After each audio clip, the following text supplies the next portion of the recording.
Yo, what up, what up, what up? Yo, guys, welcome back to the 2REAL4FEELS podcast. This is like, what, episode 31, where we don't give a fuck about your feelings. Yes, we don't. And it's good to have Oz and Leon up in here, man. We got also TJ that's going to pull up a little bit late. And also my boy Eastern Conference Gaming, who I'm excited to have on the show. He's going to pull up a little bit late as well. He was the only one last week that was like, nah, Leon speaking facts while he was getting dogpiled in the chat. Yeah, dude, that was a pounding. I love it. What doesn't kill you makes you stronger. Dre, rough love, baby, rough love. Damn, but we always appreciate Leon pulling up, bro. How are you doing today, sir? Oh, dude, I'm killing it. You know, it's nice to actually be off on a Thursday, being able to join this. Got back from seeing Death Clock and Baby Metal live. What a fucking hell of a show! Nice. Get back into being on shows, making videos and whatnot. I don't like making videos days in advance then dropping them because you never know what new news is going to come up. So yeah, it'll be nice to get back in routine. But the time off was needed. Yes, and we love to see little man's Hondo over there. What's good, little Hondo? Yeah. Oh, dude, he's responding to you. Aw, he's adorable. But yo, I appreciate you pulling up as per usual. You'll probably fall out the chat at some point. No. Nah, I'm fucking with you, bro. Always appreciate you being here whenever you can. How are you doing today, good sir? I'm okay. Damn, that wasn't convincing, but we gonna run with it. I'm alive. Yo, but it's good to see everyone here today. Want to give a shout out to the boy Alex versus Evil, the hairline god. I'm still questioning why that is on his name, but appreciate you being a Cult of Cage member for 7 months. Thank you so much, dog. Always appreciate you. And also want to give a shout out to the boy Black Cobra for being a Cult of Cage member for 1 month. Always appreciate you, dog. Y'all be wilding on Twitter, by the way, Black Cobra. So shout out to you. Also want to say, yo, what's good to everyone in the chat. Neozoic, always appreciate you being here. And Words of Paradise in the chat, interacting with everyone. Always appreciate that. We got Retro Dude 92. Appreciate you pulling up. Butch, the man Butch, yo, he has a koala on the toilet. I didn't realize that was okay. We're gonna move on. It looks like him. We got my boy Chris. Always good to see you, dog. Appreciate you being here. And guys, if you can hit the like button, it really does help out the channel. And we got Xbox Defense Force Commander Rich. Appreciate you pulling up, dog.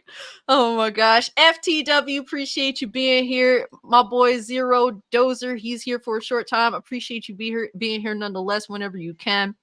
And then the other troublemaker on Twitter, no, I'm playing. My boy Astro Cyborg, always appreciate you being here and hanging out with us. And Hustle and Motivate, who is now Hindsight with Hustle. Appreciate you, dog. Thank you so much for being here. It is another 2REAL4FEELS podcast. And unlike pretty much all of gaming Twitter, we gonna keep it gaming and entertainment tonight, guys. So that's what the deal is.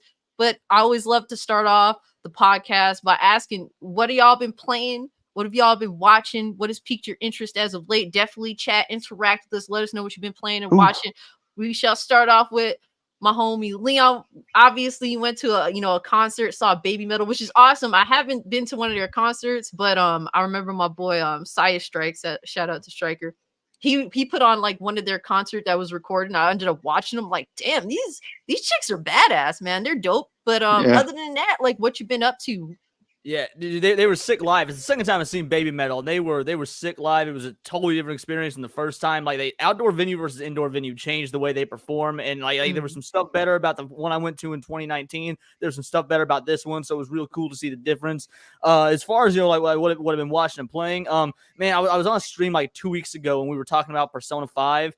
And it got me just hankering to play that game again. I hadn't played it in a couple of years. And so, like, I got Game Pass and was like, all right, I've just now got Game Pass. Turns out Persona 5 is on there. I'm like, all right, I know I should be playing Starfield, but let's play this 120-hour game instead, much to Cass's, chagrin. But it's like, I'm almost done with it. So I'm trying to get a P5 perfect Royal, perfect run. Then I'm going to get into Starfield. And I'm on the last season of Breaking Bad for the very first time. So nice. That's been awesome.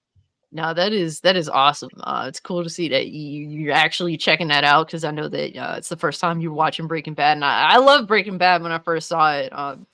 and I ended up watching it like I watched it when they had just finished it because that's normally just how I roll. I roll up on everything late. That's just how I am. Yeah, yes, how I do. Unless that's how I am with 99% of TV shows. Absolutely. Yeah. So Oz, what you been playing? What you been watching? What has piqued your interest? I've started playing the new Disney kart game, new Disney Mario The Kart pay game. to win kart racer. Yeah, Yeah, please but continue. but it's really fucking good though. It's I really heard that it good. was. I heard the It's mechanics really are good. solid. Okay. And you been What running else? some Fortnite lately? I played a little bit today. I've been watching fucking horror movies and shit. I watched The Void today. Some old school horror movies and shit. That's about it. Okay. Now that's what's up. So for me, I've been oh my god, y'all gonna laugh. So if y'all know these references, but I become obsessed with Pluto TV. It's the thing I put on, when I'm going to Yep, bed. I ended up watching like a lot of episodes of Three's Company and 227. It's absolutely. Bruh, I haven't seen 227 since I was a kid, but I absolutely loved it. It's as charming as it was back then. Same thing with Three's Company. Three's Company, every episode consists of someone having a massive misunderstanding and it going completely the wrong way. That's pretty much how every episode That's is. every sitcom ever. Like, Yeah, exactly. So it's just charming because of that. That's literally what I've been watching. And hindsight with Hustle saying 227 was fired. That is big facts. I absolutely enjoyed watching that again. It's been a little minute, and I've been playing a hell of a lot of Starfield. Like I'm at over like 120 hours at this point, almost closing at 130, and I still barely am taking this game seriously. Like I'm just enjoying being in the world. The game, it's one of those things where it doesn't have the best performance. It at least holds a consistent frame rate for it to be feasible. They're dropping updates. I don't know if they're necessarily doing anything, but for the most part, my experience has been reasonably good enough for me to be immersed. And this game is corny as hell. It's corny as hell. It's what I love about those types of games for all their ridiculous faults and all. It's why I love Oblivion. It's why I can go back to Oblivion and listen to the absolutely rancid, hilarious dialogue in Oblivion and just run with it for what it is. Yo, and real quick, I do want to give a shout out. What's good? RC Scotty brings up In Living Color. Absolute classic right there. Appreciate you pulling up, dog. And I'm not a big Jim Carrey guy. Like in his movies, I can go 50-50 with him, but I love him on In Living Color. I feel like he's like Will Ferrell. Same. Small doses and sketch comedy. He's great. I completely agree, bro. That's how I feel. Cause I don't like comedians that are overbearing as shit. Mm-hmm. And he falls into that category. And what's his name? Robin Williams also falls into that category for me. Hard agree. So, and I think that they're very talented, don't get me wrong, but they're just a little too overbearing for my taste in comedy. I'm very picky. But I will say Bicentennial Man is one of my all-time favorite movies. So shout out to Robin Williams. Bicentennial Man is pretty all right. Real quick, want to answer Neo Zoke. He asked a couple of questions about Spider-Man 2002, in my opinion, destroys Batman 89. Absolutely just destroys Sam Raimi will always be better than Tim Burton. And then as far as your Pokemon Yu-Gi-Oh question, dude, I haven't seen the Yu-Gi-Oh movie since it came out in theaters. Pokemon, the first movie, is I haven't seen the Yu-Gi-Oh movie. Classic. Was the first Pokemon movie the 2000 movie? No, that's the second one. Those are the first two in theaters. Yeah, Pokemon 2000 is the sequel. The first one was the Mew and Mewtwo movie, and okay, I did see both of those. Theaters. Yeah, what I love about so I think that the first movie's awesome, but I'll always be a sucker for the second movie because Donna Summer did the theme song for it. Yes, it's awesome. She kills it. Like it's worth listening to. It's honestly, she does a beautiful job because she has an absolute amazing voice. So shout out to the fucking queen right there. Both those movies, I saw them both in theaters. I saw Pokemon 2000 the drive-in, which was super cool. And I, as an electric Pokemon fan, seeing Zapdos in a movie, that one holds my heart. But I love both. The first one's probably better, but I like the second one more. I'm looking for Neo's other question. I can't find it, but then again, I'm also blind. I do mostly everything. Practically, not to make a joke of it. I just have really poor vision, and I don't use my glasses because I choose to be ignorant. I admit to that. So I'm not trying to make a joke of it by any means. But yo, shout out to Black Cobra for the 10. Thank you so much, bro. He says, watching Castlevania Nocturne so far really solid. Netflix been killing it with game adaptations like Castlevania Cyberpunk Edgerunner, which I love to death, and Arcane. God, get me a Halo anime, please. That would be interesting. We're gonna talk about some Netflix tonight because they are dipping heavy into video games and adapting them into sort of animated TV shows. And real quick, I just want to give a shout out to Verg Brizzle. Thank you so much for pulling up, homie. And Hustle said, I also been playing the Midway Arcade Classic Volume 1. That's what's up. Nice. And FTW says, only been able to catch first episode of the new Castlevania. Yo, Hurricane, what's good with you, fam? Good to see you. Hurricane, I'm digging that profile picture right there. That's what's up. What else have I been playing? I've been playing Party Animals with homies in the Discord. That has been pretty entertaining. shout out to Resigned Blaze. Big Cloud was playing it. Native, shout out to Native. Native and Resigned be fucking cheating in that game. So shout out to y'all for being cheating ass bitches. But I rest my case, as in my phone case. But let me see. Who else? Yo, what's good with you? Fuck Norse, appreciate you. Pulu Wulu, appreciate you pulling up. But also I tend to steal when it comes to certain companies, and I ain't gonna voice them. I will not implicate myself. But moving forward, I also started playing a little bit of Counter-Strike 2, just a little bit, because I got shamed into playing Party Animals again. But so far Counter-Strike 2 has been pretty dope. It's been basically they listen to their audience, unlike companies like Activision with Overwatch, where the audience was like, yeah, we want like a PvE mode, and they were like, sure, we're gonna launch Overwatch 2, and then let's just throw in all everyone is gay, and we're gonna cancel the PvE mode. No, but like Counter-Strike, they listen to their audience. We want more of the same, and guess what? Motherfuckers got more of the same, but it looks prettier. So FBI, we got it. I'm just talking out my ass, but anyway, I don't know where the hell Oz went, but I guess we might as well start it off. My cat in, she was meowing at the door. Aw, cutie. But I know I'm pretty much the only one that's been playing Cyberpunk that's involved in the podcast tonight. So I do want to get my Cyberpunk impressions, because I've also been playing that as well. I've been streaming that. Mind you guys, just to give you a little bit of information, I tried to play through Cyberpunk when it first came out. I was playing the PS4 version of Cyberpunk on my PS5. I was lucky enough to get 2 PS5s at launch, so that was where I was playing Cyberpunk. And the experience was atrocious. I tried absolutely everything in my power to get through the game, but I ended up dropping it because I was just tired of the bugs, the glitches, resetting my settings. What was worse for you, that or Fallout 4?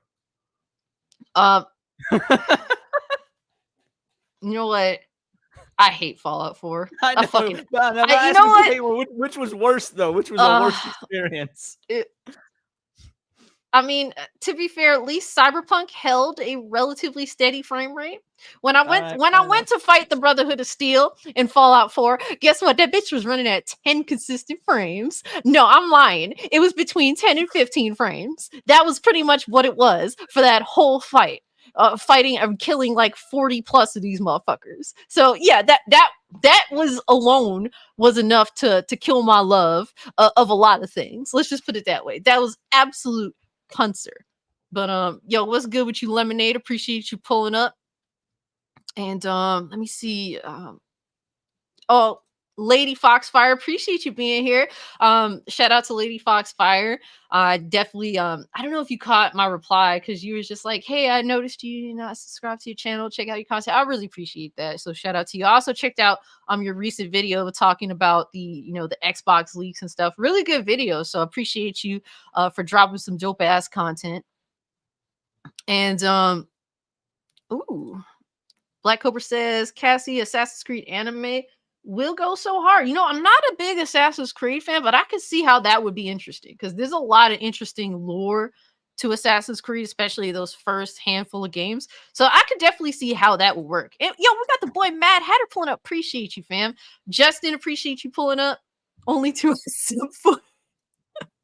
We got the sipping going on in the chat, but that's a good point with Assassin's Creed. I think that actually, objectively speaking, because I don't have no skin in that game, I think that would actually be pretty cool. So coming from that experience with Cyberpunk 2077 dropping it, when I first started streaming it on Kick, I showed everyone, look, I have 56 hours in this game, and I chose to drop it. So I was really trying to get through it, and I deleted that save and restarted. And I've been playing the base Cyberpunk at the 2.0 update, and thus far I've been actually enjoying the game. I think that the way they have the RPG mechanics set up, it feels a little more like an RPG than it did when it first released. So I like that. Mind you, I'm still early on. I got about like maybe 8 to 10 hours into it. Overall, the experience has been relatively solid. I've come across an occasional glitch.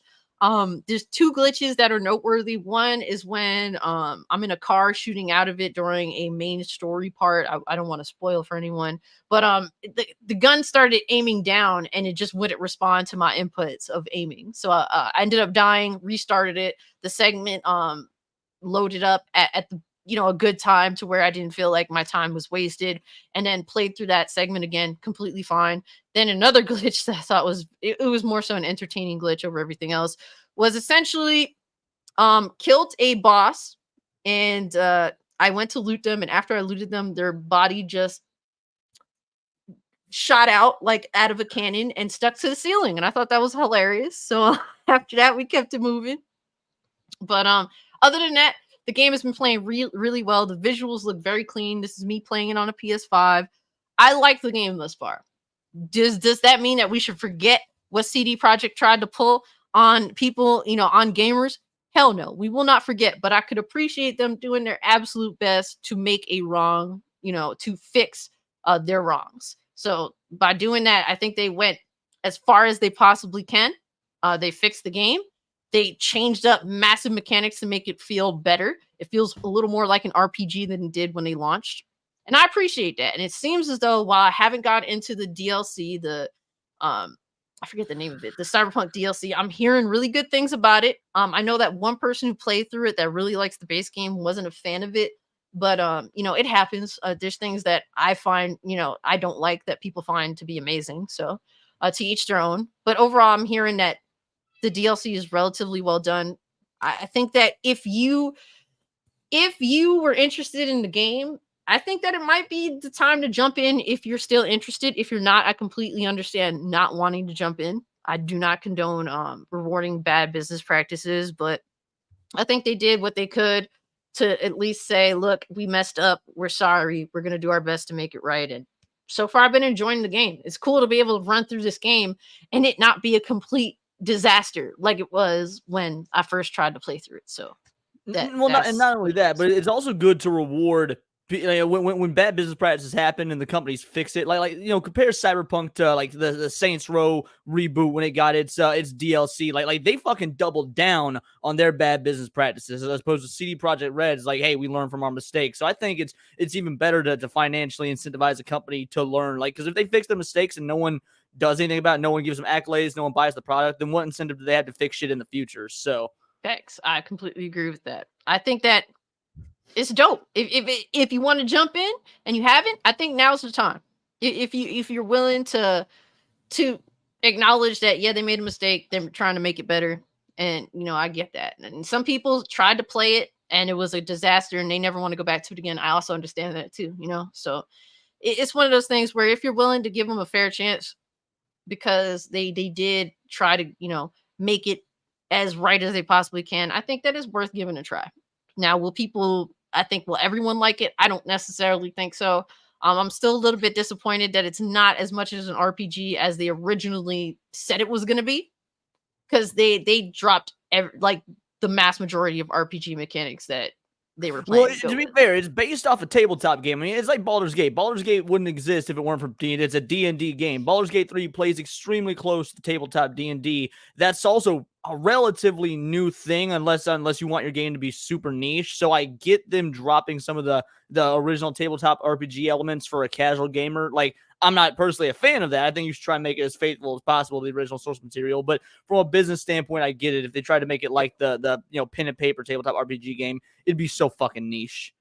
Yeah, that's big facts. So people were more so, since it's CD Projekt Red, people were more so expecting it to be somewhere along the lines of, well, they say it's RPG, so we're expecting it to be a futuristic, Cyberpunk Witcher 3.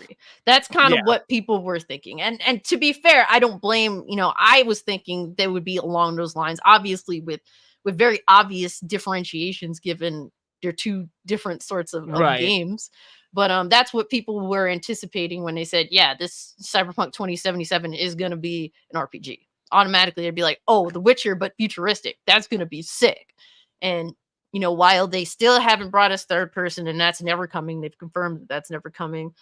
I think that, given the scenario, I think that the game is pretty. In a game when you create your own character, it is such a red flag to not have third person. Like, then what's the fucking point of creating your own character if you're not gonna have a third person option? Yeah, I mean, for Cyberpunk, we're talking about Cyberpunk. Basically, my impressions having started playing the base game after the massive overhaul update. You have zero interest still, Oz? I'm a little interested. Did you give yourself a massive schlong? No. I briefly made my character naked for a half second on stream. Put the pants back on and kept it moving. Never put your pants on. You know what it is? I had like a moment where it's like, bruh, why do you care? You're on Kick, but you know how it is being a YouTuber, man. You like freak out. You can't help yourself a little bit, but like be a little paranoid. But real quick, shout out to my boy Man for pulling up. Thank you so much for being here. We got Silent Night. Appreciate you pulling up, dog. Black Cobra's asking, have you seen the Reforged clips? Like, Jesus Christ, bringing up, obviously I'm not going to say the word, trying to have the moral high ground. Liquidated existence. Yes. I seen those videos. Basically, Reforged Gaming is a PlayStation centric YouTuber that engages in fanboy war nonsense content. Like he basically grifts off of PlayStation for money, and he blocked his boyfriend. In the community, it's a joke that oh no, it's Alex and Reforged Gaming are dating, even though they're not. But they're buddies. Yeah, basically Reforged. Well, Alex is actually a really dope YouTuber. I fuck with him. He definitely calls out the nonsense when it comes to these companies and fanboy nonsense. So Alex gave Reforged the benefit of the doubt more often than not, and I understand because Alex does genuinely try to be a nice person and see the side of everyone. And Alex does also correct Reforged when he's on some nonsense, and Reforged was done having it and blocked his boyfriend Alex. So that's cute. Yeah, it's extremely cute. I need to hear what Erica thinks of this. Is Erica having a party behind the scenes? Because this is insider gaming community nonsense. Y'all would know. Shout out to my boy Big Cloud Gaming. Good to see you, dog. Hope you're doing well. But yeah, the video on that, the salt was beautiful. So shout out to Oh No, it's Alex for that, because Oh No, his boyfriend blocked him. But yo, Michael Joe, it's good with you, bro. Good to see you. But it's very interesting times, man, in the gaming space. But before we get into the gaming space, we must talk about. Should we talk about Halloween? I wanted my boy TJ to pull up because let's hold up on Halloween for TJ if he's gonna be on, and talk about either Jim Ryan or the Tomb Raider Devil May Cry shows, because you said that TJ was a big fan. I love hearing fan perspectives on shit. Yes, I'm a big fan too. So I mean, we can talk about the Jim Ryan thing. Why not? Let's jump into it because it's fuck that ferret face. Fuck. Damn, bro.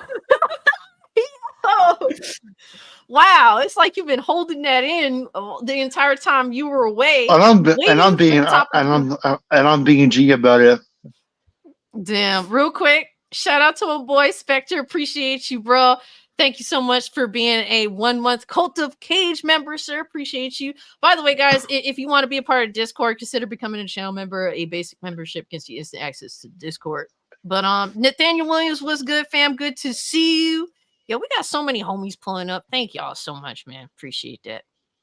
But yes, it is. Oh, to me, I'm celebrating because Jim Ryan. First off, Jim Ryan didn't come out and announce this himself. It was actually posted by Jason Schreier that two insiders that he's connected to said that Jim Ryan is leaving Sony.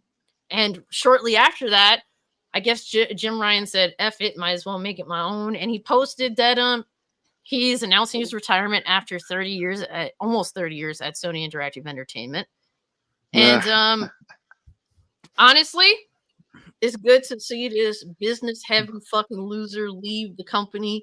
There's a lot of things to be concerned with this. I mean, while I have some serious issues with Jim Ryan as the leader of Sony Interactive, you can't help but bring up the reality that what if the next person brought up it happens to be worse? And I understand that sentiment.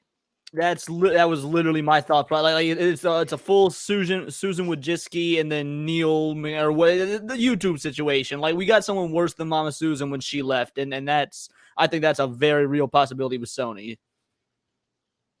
No, and I completely agree with that sentiment. But here's my take on that specifically.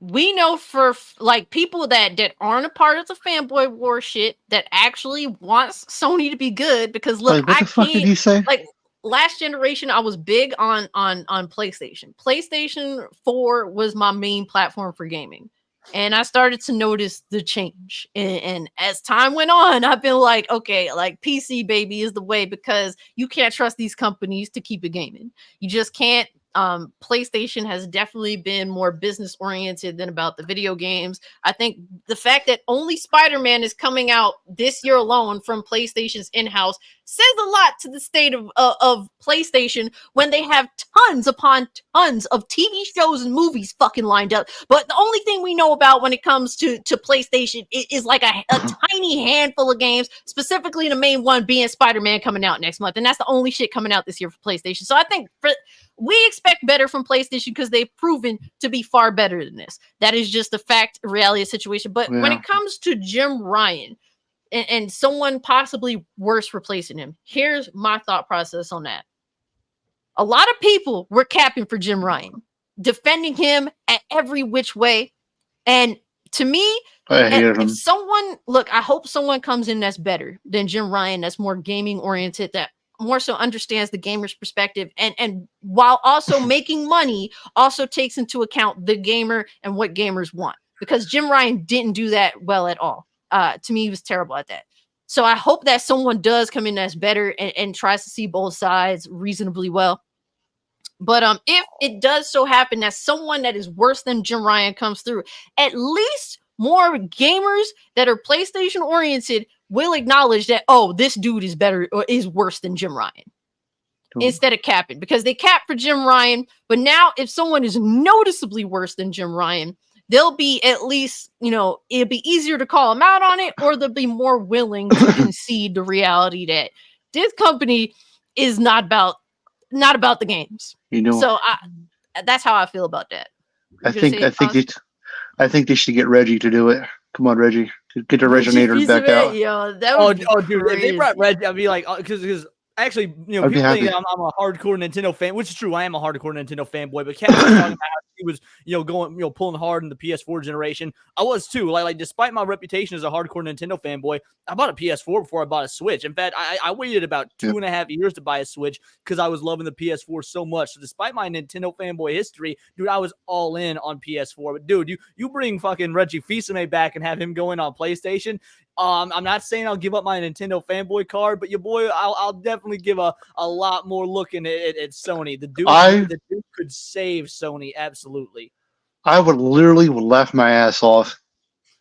Yo, it would be pretty funny.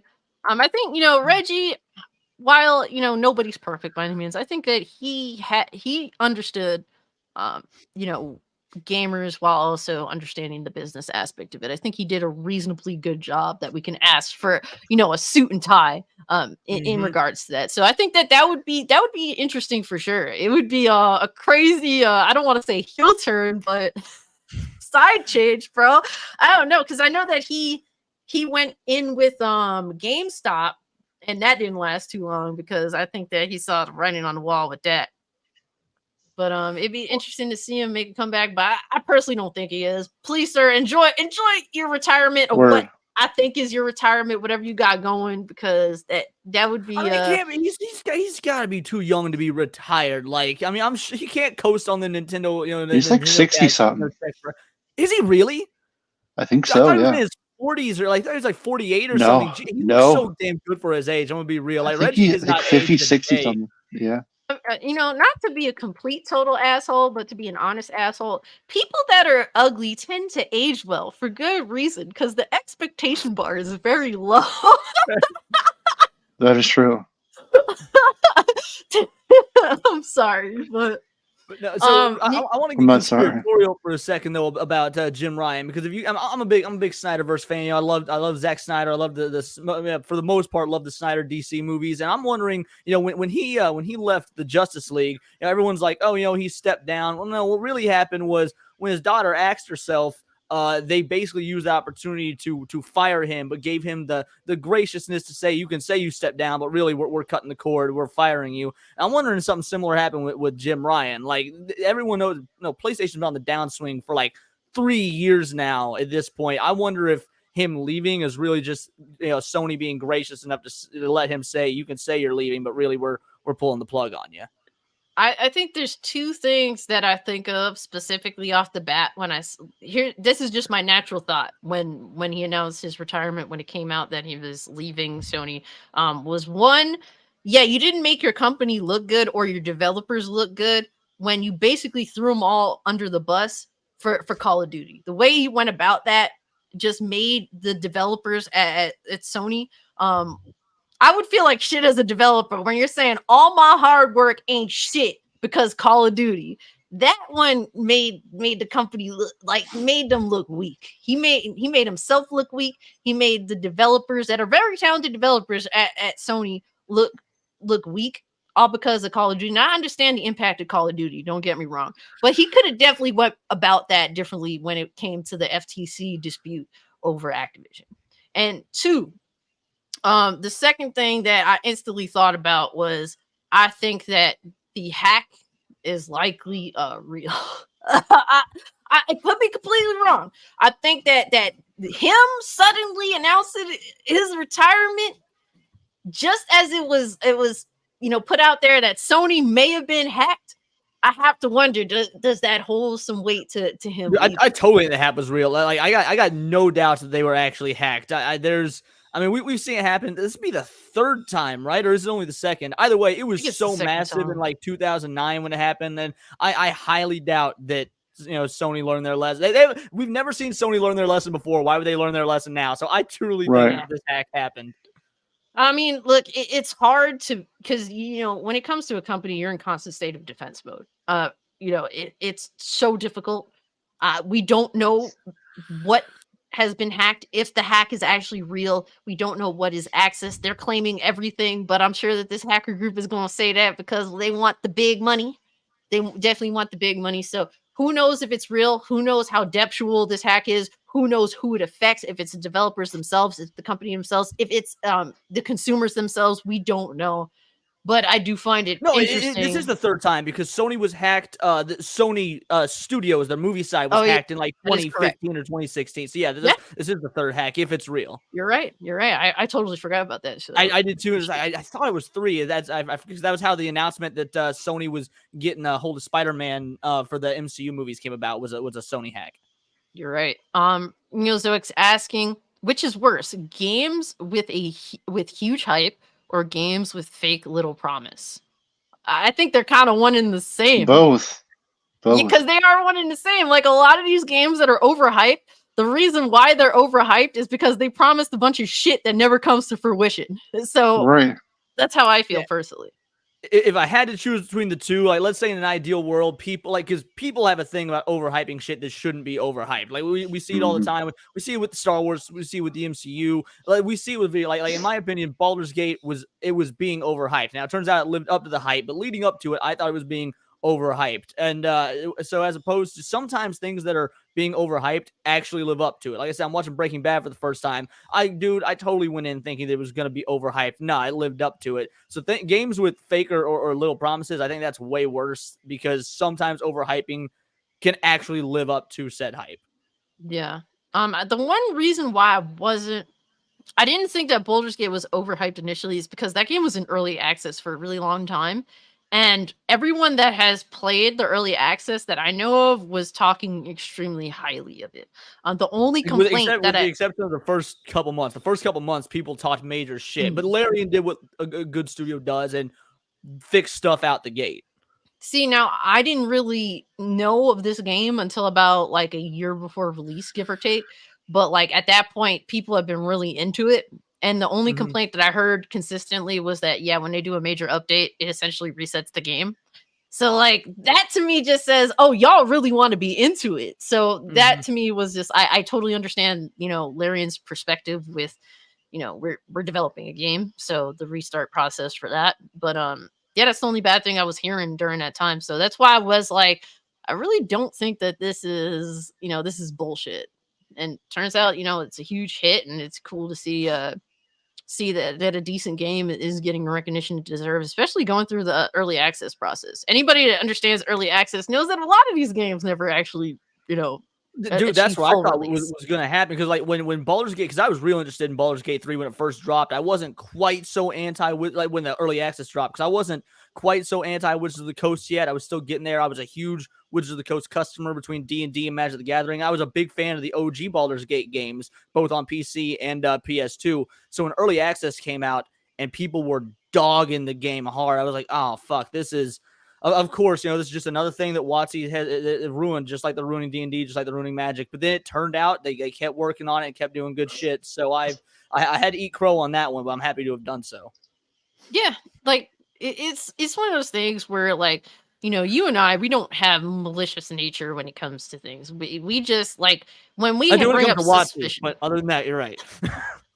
No, and that's absolutely fair. But like, genuinely speaking, like when we bring up concerns, it's not because we want something to fail. Like when I'm saying like, bro, I think that there's something really wrong here. I'm like in regards to the game, I hope to be wrong. I'll accept that I'm wrong when I bring up concern with the game and it turns out there shouldn't have been concern at all. Because at the end of the day, the reason why I bring up the concern is because I want people to know that to be careful. And if I end up being wrong, then I accept it. So, and I know that you have that same sort of. I mean, I not only do I love it when I'm wrong when things are good, but also like we make a lot of videos like, oh, XYZ is a problem, whether it be in gaming or in TV and movies. Like, dude, I want this shit to get fixed. I genuinely do. Like, if I'd never have to make another, oh, this thing bad because of woke video again, dude, I'd be A-okay with that. I know that shit gets clicks, but if you could give me like reviewing good movies or good games or good TV shows, dude, I'm much happier talking about things being good than things being bad. Unfortunately, so much shit's bad right now. All this culture shit went away tomorrow and it was all let's make positive videos. Would I get less views? Probably, but would I be so much happier doing it? Absolutely. And I would take the happiness over the less views the more views anytime. Yeah, and I was just talking behind the scenes about how like my channel has been focused on gaming like the past 5 months. And that's not because I wanted it to only be gaming. It's because other entertainment is so fucking bad that I have zero interest. And it's a shame. Now I don't know if I should cover like other stuff anymore because now everyone knows me as a gaming channel. And that to me sucks because I created this channel with the desire to cover whatever I wanted to. That's why my channel doesn't have a gaming name. That's why the podcast doesn't have a gaming title to it. It's because I want to just cover the things that I'm interested in and that I know that other people generally have interest in. But like entertainment's been so bad that I'm dead inside. I'm so dead inside. Bro, I'm collecting 4K Blu-rays of Enter the Dragon and Rebel Without a Cause. Okay, like I'm over new shit. Okay, the fact that I went to see what's it called? the Denzel Washington movie, and I actually was Equalizer 3. happy. The Equalizer 3, I was actually impressed. I'm still like, holy shit, like I actually really enjoyed that movie, even like weeks after seeing it. So the fact that, and it's like, bro, I'll give Denzel a chance because that's the man right there. You know, there's certain people I will give a chance, like Keanu Reeves. That I'll give that man a chance because he knows how to make a damn entertaining movie. And the same thing with Denzel. Denzel is a highly talented actor. Like those are people I'll give a chance. But these new heads out here, I couldn't give a fuck about what y'all got going on. You think I'm gonna give Disney a chance? You think I'm gonna give these companies that have proven they don't give a shit about making good entertainment? No, I'm good, bro. I'm out of it. But I do think in some small, you know, like, and not necessarily you, but like in general, in some small amount, we do need to cover the new shit just because we do have to actively because dude, I grew up being a fan of Disney. I grew up being a fan of Star Wars, of comics, this whole thing. I do want to see that shit get good again. And I believe it is possible. Like if everybody just resigns themselves to apathy and being like, well, fuck it, I don't care anymore. Like, don't get me wrong, I want to see indie succeed. I want to see the small stuff succeed, but I also want to see the big shit that I loved as a kid get good again. So like it's difficult sometimes to find that fine line between, you know, is this worth covering or not? Because everyone retains hope that the shit we loved as kids will go back to being good again since modern media does suck. I want Dragon Ball Magic when it comes out next year to be good. GT sucked, and Dragon Ball Magic is going to be about Goku being turned into a kid, just like GT. I'm still going to give it a chance and really hope it's good because I'm a Dragon Ball fan. Yeah. No, definitely. Like we do try, like I want to put my best foot forward, but it's so hard when you've been burned and when you feel as though entertainment space, and not specifically with the Japanese side of things, because I don't feel like they have malicious intent, but like I feel like at least a lot of Western stuff, like I feel like they genuinely hate you if you don't like agree with everything that they're going with. So like when I feel that, I'm just like, I'm good, bro. Like I back out. I'm like, I have no feeling at all. Like I cut like that emotional tie, and maybe that is a bad thing because I have a problem like showing emotions and being emotional a lot of time. But when I feel wronged, like I just sever that emotional tie and I just don't care anymore. And I know that a lot of people have a hard time doing that, and I don't think that it's always the best thing to do. But for me, in order to, you know, just keep doing me, that's what I end up doing a lot of time. And to bring it back to the topic, my boy Chris here says Reggie couldn't fix all that is wrong with Sony. The first thing that has to go is that censorship policy geared towards Japanese games, and I don't see that happening no matter who's in charge. And you know, he does bring up a good point. Like Chris is the type of dude, he just wants the intent of the creator to be presented the way the creator wants to. And I 100% hold that same sentiment with him. The censorship that does go on with Sony has been bothering me for a while. It is it is excessive. It does target Japanese video games, and like I don't understand why they think that that's acceptable. Sony is in fact a Japanese company. I know that they moved their HQ over to, you know, to California, where these fucking retards resign, but like you are a Japanese company. Why are you censoring your people, man? Like we want, like I crave what they have, like their vision, because it's different. It's just different, and that's why I also crave the games from even China, even you know, South Korea, because they have a different vision, like they have a different mindset. And even other parts of the world, don't get me wrong, I'm interested in what they have to offer, but like you keep censoring Japanese video games, and now they pretty much like have this stronghold on anime in regards to streaming. Like, don't they own Crunchyroll and Funimation? Like they have a stranglehold on this entertainment. And they do not pirate anime. I only pirate anime. I'm not advocating for it. Just throwing people. I'm not advocating because you have to on YouTube say that. But your boy Leon will admit he only pirates anime because I ain't willing to give Funimation or Crunchyroll, and by extension Sony, a fucking dime. Now that being said, I don't think that should be the first thing they fix, though. I think that there are like at the end of the day, Japanese games and censorship, that is a niche topic. So while it's an important topic, they got to do something that, you know, fix that has to impact a larger swath of people, a large scale thing. And then that can be secondary, third, whatnot. You got to fix far more than what will affect a minority of people. So, Yep. No, I completely agree. And I'm saying you a nerd, bro. hell yeah. Yeah, for sure. Cowboy Bebop hat, got the Dragon Ball hoodie, you got a fucking Master We're Sword on all, my wall. You bet your ass I'm a nerd. Yeah, we're I all mean, fucking like, nerds. haven't you guys checked out my virginity Word. wall yet? Like, Yeah, have you? look at all that shit. Look at all that shit. The waifu statue behind me, bro. Of course I'm a fucking nerd. I can't even deny it. It's like, and I never grew up thinking that like I'm into nerd shit. Like, no, I just liked what I liked, and I was chastised in grade school. Like, nobody liked me besides a very select few people because I would come to school and want to talk about Dragon Ball Z, and it's like even the dudes that was into that would be like, no, you're a girl, fuck out of here. And females were just worried about like painting their nails and talking about bullshit that I would rather die than be interested in. So yeah, I was chastised for that, and I didn't see myself as a nerd. I didn't understand like I never was about like labeling. I don't know. I was like just a kid. I'm like I didn't even know anime was like Japanese animation. I just thought, oh, these are the cool cartoons. I didn't even know that they were Japanese. That's how I thought. I was Dude, like and, 4 or 5. I ran track. I played soccer. Like I was on the basketball team. Dude, I played the shout sports in school when I was growing up. But like I didn't want to hang out with the jocks and talk about that shit because I was like, hey, this is fun to do, but this isn't the stuff that it's that I want to talk about all the time. I don't watch football. I don't watch basketball. I enjoy playing sports. I don't watch them. I'm gonna hang out at the nerd table and then win the gold medals in track because I'm faster than all you fucking jocks. Like, I'm still a record holder in my fucking high school.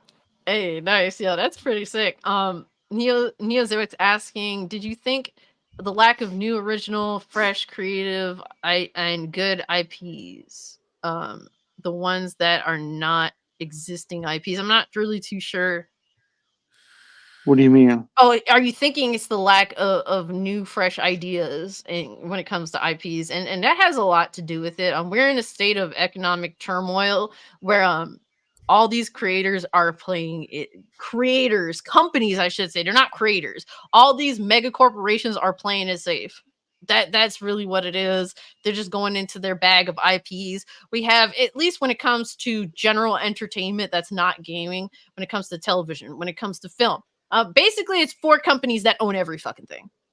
So, like, you know, and they're in bed together. To think for that. Like, let's be real. Like, if the MCU had not blown up the way it did, I doubt video games would be doing this thing where, oh, let's just do every game as an IP game, every game is a sequel, every game is a remake. Like, I think the MCU gaining popularity like it did from like 2008 to 2012 started all this in the entertainment industry as a whole. Like you can directly, in my opinion, correlate the fact that we're getting Dead Space remake and Resident Evil 4 remake and Silent Hill 2 remake. You can correlate that to the fact that nerd culture blew up with the MCU in 2008. If that hadn't happened, we would be seeing more original IPs nowadays. No, that's definitely a good point. And it just became super popular to make a universe for everything. Like now, apparently, there's going to be some sort of Taylor Swift verse. No, I'm good. Fuck out of here with your bullshit. I don't know. I do not know. What the fuck do you mean Taylor Swift verse? I've reached 30 years of age, and with that, you become disconnected from everything that is popular. And you know what? I've been feeling that way. I've been feeling that way since I was 8. Okay. Look at Taylor Swift's list of exes, though. You immediately got a bunch of villains in the fucking Taylor Swift universe. Like, you could have John Mayer as a villain. You could have the fuck is what is it gonna be? A fucking? She looks like a fucking tree rake. What the fuck do I give a fuck? What's her name, man? It's like it'll be like a Scott Pilgrim sequel, but it'll leave my 30 evil exes and whatnot. Like, oh my god, you know what? You ain't lying about that. It would be. It's called a white crazy bitch. The movie here. Damn, pretty much. But yo, what's good, Adriano Italiano? He says, I haven't watched a recent movie in over a year. Been quite happy rewatching films from the 80s and 90s when they were the best. And you know what, bro? To me, I feel that way, but mostly about the 70s. That's how I roll. I just watch a lot because, like, bro, if you want to go back to a time period that was the most like creative, 70s, 80s. The most like breaking all the rules, it's the 70s and like the early 80s. The mid 80s, they went so in on censorship, it ruined so many films, especially like slasher films. Like, bro, like the shame is like Friday the 13th Part 7 is low key like one of my favorite Friday the 13th, and it is a censor heavy mess. And the shame is if it wasn't censored, I think it would have been one of the better Friday the 13th movies. But no, they had to go and censor the fuck out of it to the point where it literally ruins the movie. So yes, thank you Hollywood, you fucking pieces of shit. But yeah, when you know there's so much great entertainment of the past that has so much more to offer in modern day. Yes, I just go back to the past and I'll stick to the people that are reliable, like your Denzel Washingtons, while they still can do what they can do. And you know what? I really do hope that this whole superhero bullshit dies out and they don't go all in with the video game movies and stuff, so that we can get back to serious dramas. So that that isn't just, oh, well, Martin Scorsese's coming out with his, you know, another film and you know, every 5 or so years. We need to normalize making great dramatic film, because guess what? Some of the truly talented actors out there are in their 50s, 60s, 70s, and I still think they have something to offer. But if you are going to have everything be a fucking bullshit superhero movie or a video game movie, we're not going to see them in high production films. Well, Yeah. and I think who of this new generation is going to be these next Danielles and Keanu's? Like people were talking about, you know, oh, Tom Holland, I can't take him as Spider-Man seriously anymore because I saw him taking back shots in that Netflix show. But I'm like, dude, no, to me, I'm okay with that. That shows that Tom Holland was willing to go out of his comfort zone and be in something that's way different than a fucking superhero show. Like he was in that movie where he was a you know, crack addicted drug dealer and he was all strung out. He was in a TV show where he had multiple personalities and one was a fucking female and it was like a super deep and psychological. Now, was the show good? I don't know, but like I respect him as an actor doing that. I don't fucking see you know, Zendaya out there doing it, or Robert Downey Jr. or Chris Evans or any of those other Marvel actors. Tom Holland's at least like taking chances. I don't see Timothy Chalamet doing it, the other fucking pretty boy his age. So we can have these young actors be good dramatic actors, but we got to get rid of this superhero shit to do so. I could see Chris Pratt being up there. Yeah, yeah, Chris Pratt, I can see doing it, absolutely. No, I don't think a lot. Like, he did it with that military show. I don't remember the name of. Terminal. It was a good show. It was really good. That show, and not because it's not a good show, but because it's so dark. If you have a modern TV that has HDR, the show is so dark even during the daytime. I don't understand how that works. Like that, to me, that is why I stopped watching it. But that's something that's a problem with a lot of different TV shows and movies. Call that the HBO filter. Yeah, it bothers the absolute hell out of me, and it's a shame because I thought that the 2 episodes that I watched were actually really good. To be fair, that's literally the reason I shit on Pokemon Black and White, because I think that the coloring, the color of the game is like just so dark and bland and doesn't fit the vibe of Pokemon. So I get your criticism with the terminal list for that. Yeah, and to me, at this point, when it comes to like entertainment, man, I want to cover things that I'm interested in. I'm not gonna fake it though, so that's why you've been seeing mostly all gaming content from me. So that is what it is. And so are you excited for the Exorcist 3 or Exorcist the new Exorcist? I mean, you know what? I'm a little curious. I'm a little curious. If I'm being completely honest, I just received some crazy batshit stuff. My pops was curious because he brought it up to me like a week ago.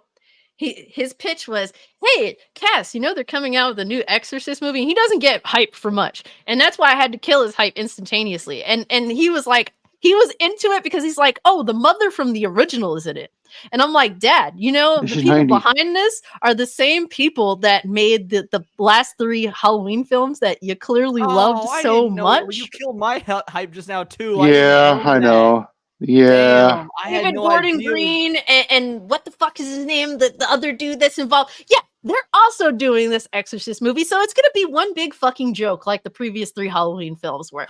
Yes, guys, are you hyped for horror or unintentional comedy, as I like to call it? Yeah.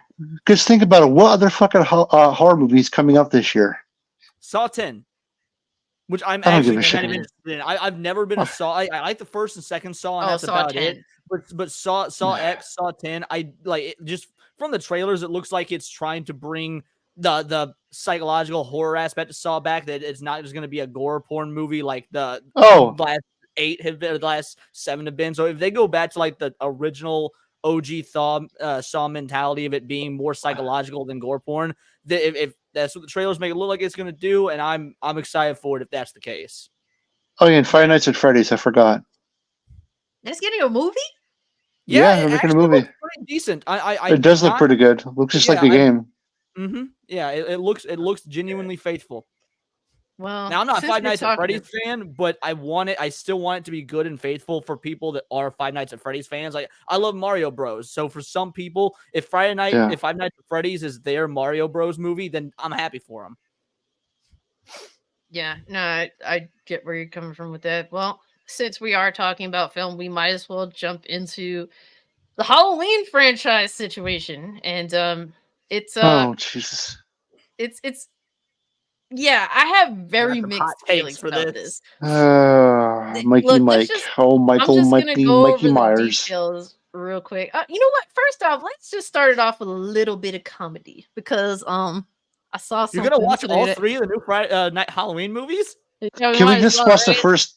Can we see him fucking Spartan kick the kid off the top of the steps again, please? It's the best part of the whole movie. Fucking kick! Not the fucking steps, little piece of shit. So, Little piece of shit. guys, Fuck that kid. I saw this on Twitter and I was fucking crying. And mind you, I have to mute the audio because like the background audio is the Halloween theme. And yeah, basically Michael Myers got his gear on and decided to, be Britney Spears side dancer. Because Britney Spears out here dancing with knives now, and Michael Myers wanted to join in because he's very passionate about his knife work.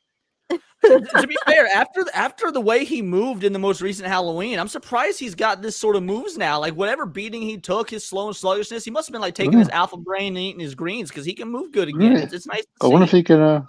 He's getting younger every day. Clearly, coming to a sushi bar near you. Look at him. Oh my god! Look at him. Fucking chop suey. Well, we might as well get into the details, and this is an exclusive from Bloody Disgusting.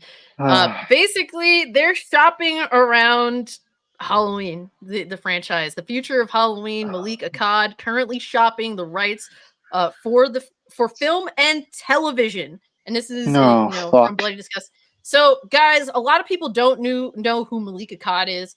To sum it up, he is the son of Mustafa Akkad, basically the person that was responsible for pretty much all the early Halloween films up until, I believe, Halloween 6, if I'm not mistaken, where unfortunately he had the untimely death. He actually died in a bombing, unfortunately. So, yeah, and I didn't really know that he still had like ownership of the Halloween franchise or to whatever extent, but apparently his son has the say of what goes on. And at first I thought that was kind of cool, but if you know anything about Mustafa Akkad as someone that was behind a lot of the early Halloween films, he was a huge Michael Myers fanboy. He's arguably the biggest Michael Myers fanboy. He's the reason why, actually, and I have to correct myself because I was saying till around Halloween 6. He was the reason why with Halloween H2O, Michael Myers didn't officially die.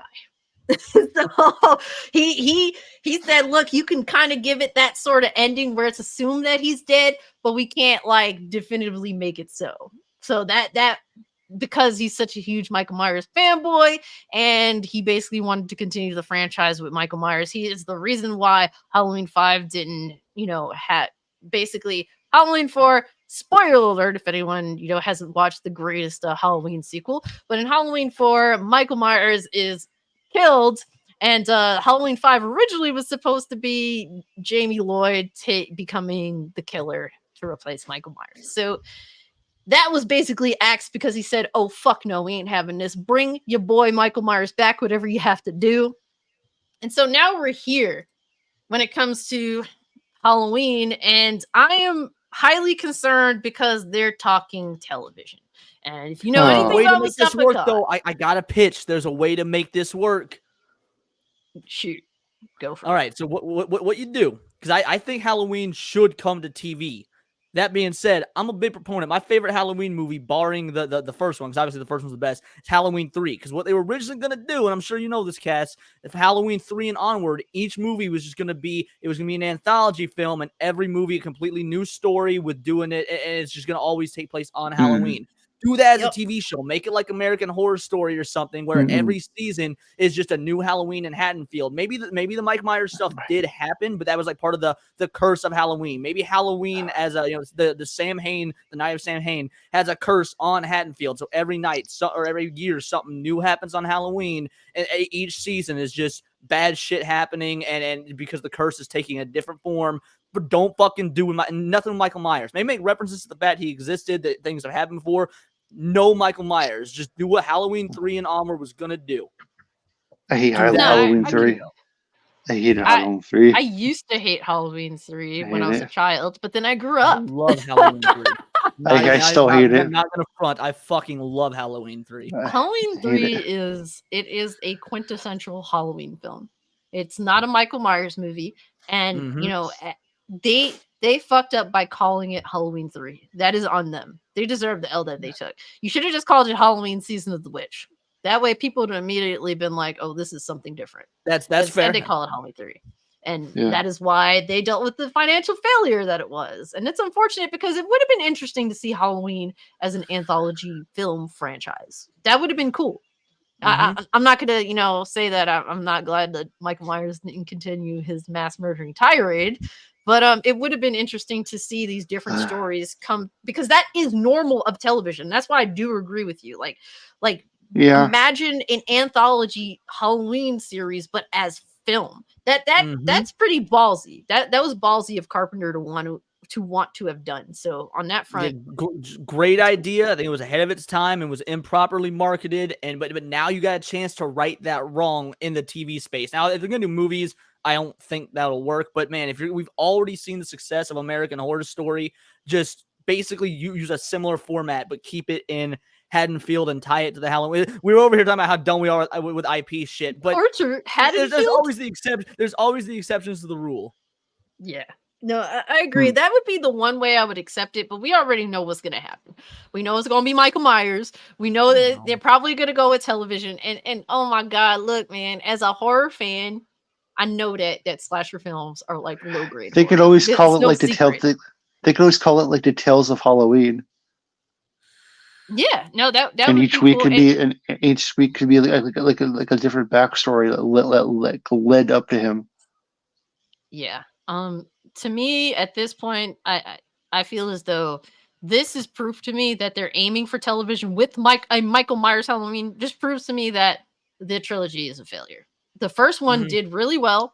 The second one was garbage, but at least semi-watchable garbage. And then the third one still did well. Didn't all three do well financially? Like the second and third were panned by fans, but didn't all three of them do well financially? The second one I know was a success. It did very well. Now the third one, I need to look that one up. I was done after watching it.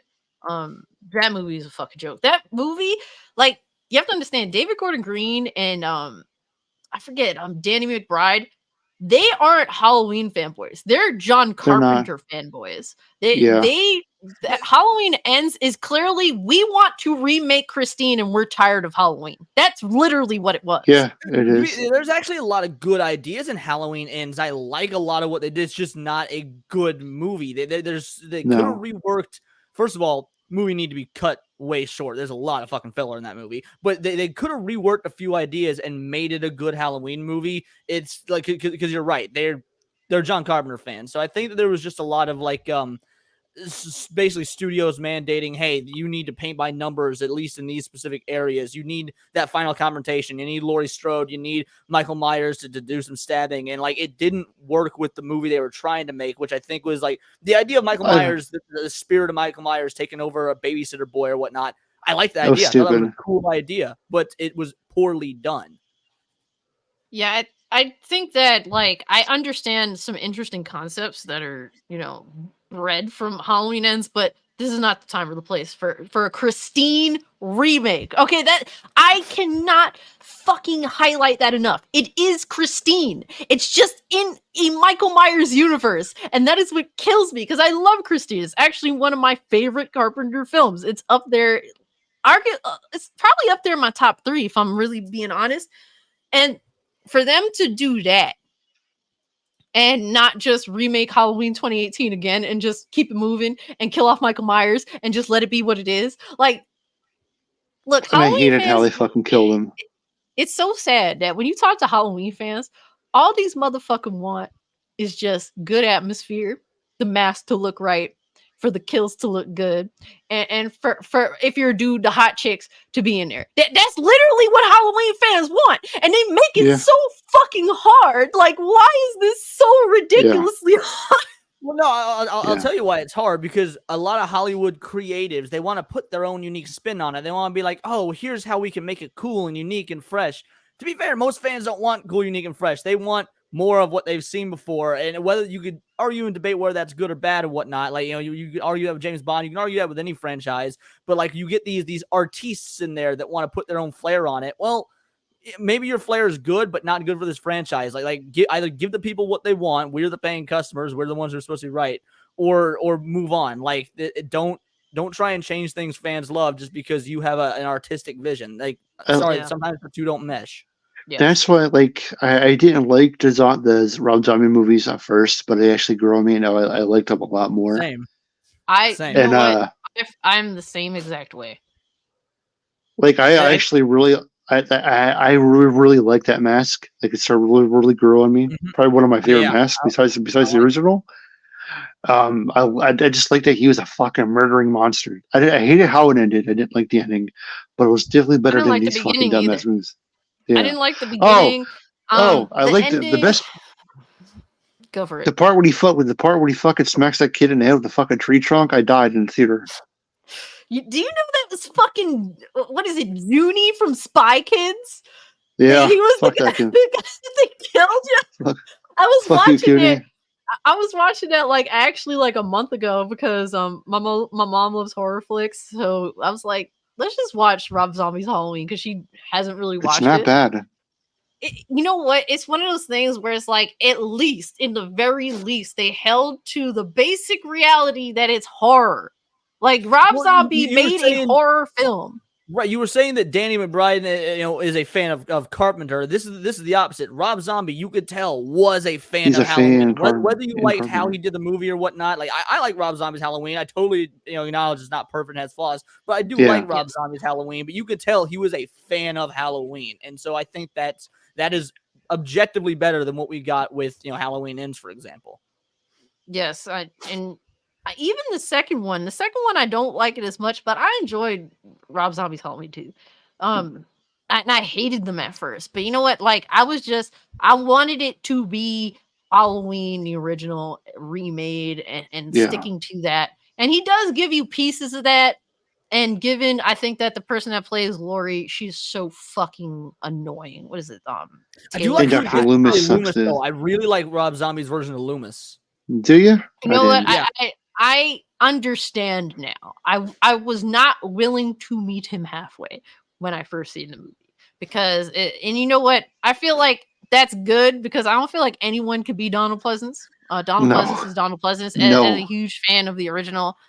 Even with Halloween 2018, they had that character that's trying to be Loomis, but in the end, he defaults to not being Loomis, and he fucks up because he becomes obsessed with Michael Myers, and he isn't that good character. And it just said to me, like, I liked it, even though I thought it was stupid, but it just expressed that I like how ain't no one Loomis, ain't no one gonna be Loomis, and nobody gonna be Donald Pleasence. So you know what? I could take that for what it is and enjoy it for it, even though I think that was a really dumb subplot to Halloween 2018. But bringing it back to Halloween as a TV series, the way that you're pitching it, I could be down for that. Like, I wouldn't mind that at all, because at this point, I don't think that anything positive will come out of Halloween Michael Myers. Right, I agree with that completely. And I made a video, one of my earlier videos, saying like, and this was before Halloween Ends came out, and I was saying I wanted the franchise to continue after that. Yeah. And the reason why is because I just wanted to bask in what Halloween is, with Michael Myers, and just enjoy you yet. Yeah, Halloween Ends hadn't come out, it hadn't been broken. But now it's like, Well, do I just still imagine want a it? young, wide-eyed, happy Cassie, big smile on her face about the Halloween franchise. If only Hell she yeah, knew bro. what was coming. Hell yeah, man. Oh, fucking That Christ. is as far back as I can remember. I remember my mom bringing home Halloween on VHS and at the age me of too. 4, and I watched it at the age of 4, and I've loved all the movies ever since. Michael Myers, I was convinced, was hiding in my basement for like 18 years of my life. You know, and then I got over it. That was me with Scream. I saw Scream at about 4 years old, and I fucking loved it. I didn't see Halloween until I was much older. I didn't see Halloween until I was probably 15, 16 years old. But dude, that was me with Scream. And then to be fair, I only liked the first Scream. I've not liked any sequel since then. But the first Scream to this day, I adore. And I should not have seen it at 4 years old. But like it was so good and so funny. And the Ghostface mask scared the shit out of me. But like the kills and stuff didn't. The gore didn't. It was just the Ghostface mask. I had The this first, very the movie that irrational- fucked me over. The movie that fucked me over while I was a baby, standing in front of the television, and the fucking movie that was on was Killer Clowns from Outer Space. And that movie fucked me up with clowns forever. Mars Attacks did that for me, dude. Mars Attacks fucked me. I to this day have never rewatched it. I'm sure as a fucking almost 30-year-old man, it'd be fine. It wouldn't be a big deal. But dude, like I was 3 or 4 years old, and I lived in this duplex with my grandmother on one side, me and my mom lived on the other. And I went over back to, we were visiting my grandma. I went back to our house, like my side, to get a popsicle. Yeah. And my hands were all wet from the popsicle. I couldn't open the door while Mars Attacks was on. It was scaring the shit out of me. And so I never rewatched that movie for that. And that shit, because like last year I went to a Spirit Halloween, and they had the Killer Clowns from Outer Space fucking the one that stands up. I went past that slow like a bitch. I'm like, nah, bro. That movie, bro. Yo, real quick, I love that. I do love that movie. TJ, One movie fucked me bro? up. How you doing? Yo, can you hear me? Yeah. I hear you loud and clear, bro. You're good. All right, cool. So we're just talking about how essentially the Halloween franchise is being shopped around by Malika Akkad, which is the son of the producer, the person that basically funded the early Halloween films, Mustafa Akkad. He's a huge Michael Myers fanboy, and they're shopping with the rights for potential film and TV in the near future. And I don't know what your thoughts on it are. I know that you fuck with Halloween a little bit, but I'm personally concerned. I don't know about you, but I know Mustafa Akkad is rolling in his grave at the thought of his boy Michael Myers being on television as opposed to film. I can see how they do it now. Leon brings up a good point that if they reverted back to Carpenter's original vision with making Halloween an anthology series of different stories, that would work. But we know they're not going to do that because Michael Myers is their big bang. But a boy can dream. I know, right? Yeah. And you know what? There's some things that I do disagree on Carpenter with, particularly with hating Halloween 2 as much as he does. I feel like there's a money reason for him to hate it as much as he does. But he shits on Halloween 2 so much when it's like, bro, it's a damn decent sequel. It's an awesome movie. It's a decent. I think 3 is genuinely a better sequel, not just because I love it more, but I do think Halloween 2 is good. Like I don't think the Halloween movies start getting bad until like 4 and onward. I know I'm about to upset you. I was like, to be fair, I like 5. Wait, what's the one I fucking like? I have not rewatched 4 and 5 since I was in high school. I obviously have a much different appreciation for film now. Okay, so you have to understand. I will fight you. I will fight you over 4. I will concede that 5 is a bad film, though I love it. I will do a rewatch of 4. Maybe my opinion's changed since I was like 16 or 15, 16 years old, whatever. So. And Alex, thank you so much for voicing this. Rob Zombie does indeed need to keep his fucking wife out of films. Okay, yeah. He needs to this stop. Is a whore. I mean, that's fucking. I'll say it. I guess maybe she was good for the part in Halloween. I'm just saying. I'll take Rob Zombie's wife being in films over Quentin Tarantino's foot fetish being in films. Like if you had to give me the choice between the two, I'll take Rob Zombie's wife over the foot fetish. Keep the heroin hoochie off the fucking screen, please.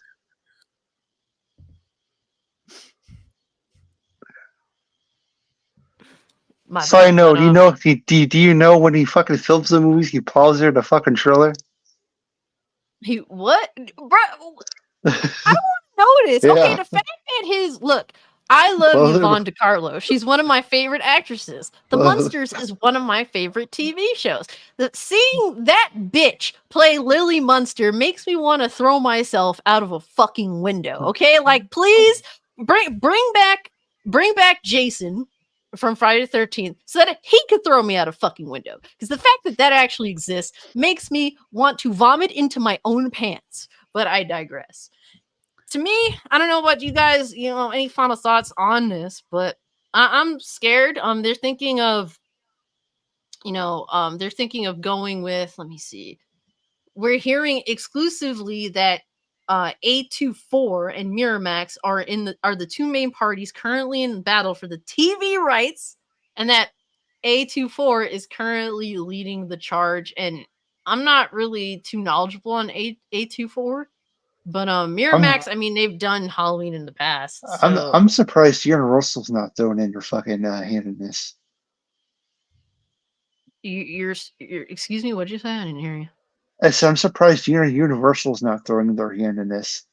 I'm kind of surprised by that too. I'm not gonna All lie. right, so A24. So I'll give you a list of some of the films they had a hand in.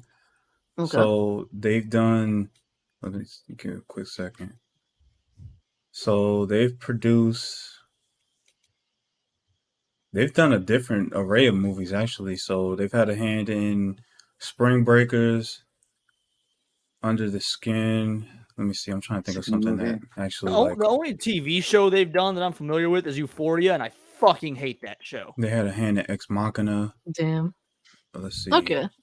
Uncut Gems with Adam Sandler is legit one of the best movies of the last 10 years. They've actually got a pretty decent film resume, but their TV resume is I've never heard of it. to me. I know nothing about the shows except one that's awful, but they've got a decent film resume.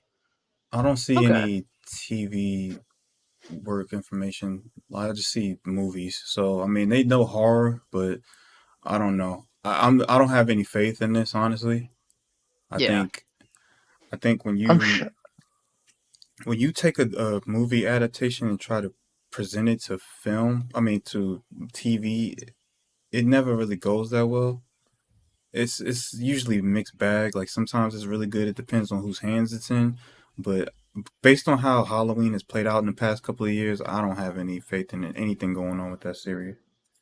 You're not lying. I mean, I guess the first thing I would pitch out there as I mean, like, if I was playing the side of, well, maybe a TV adaptation can go well, is that a lot of people like the Chucky series. So that's a thing.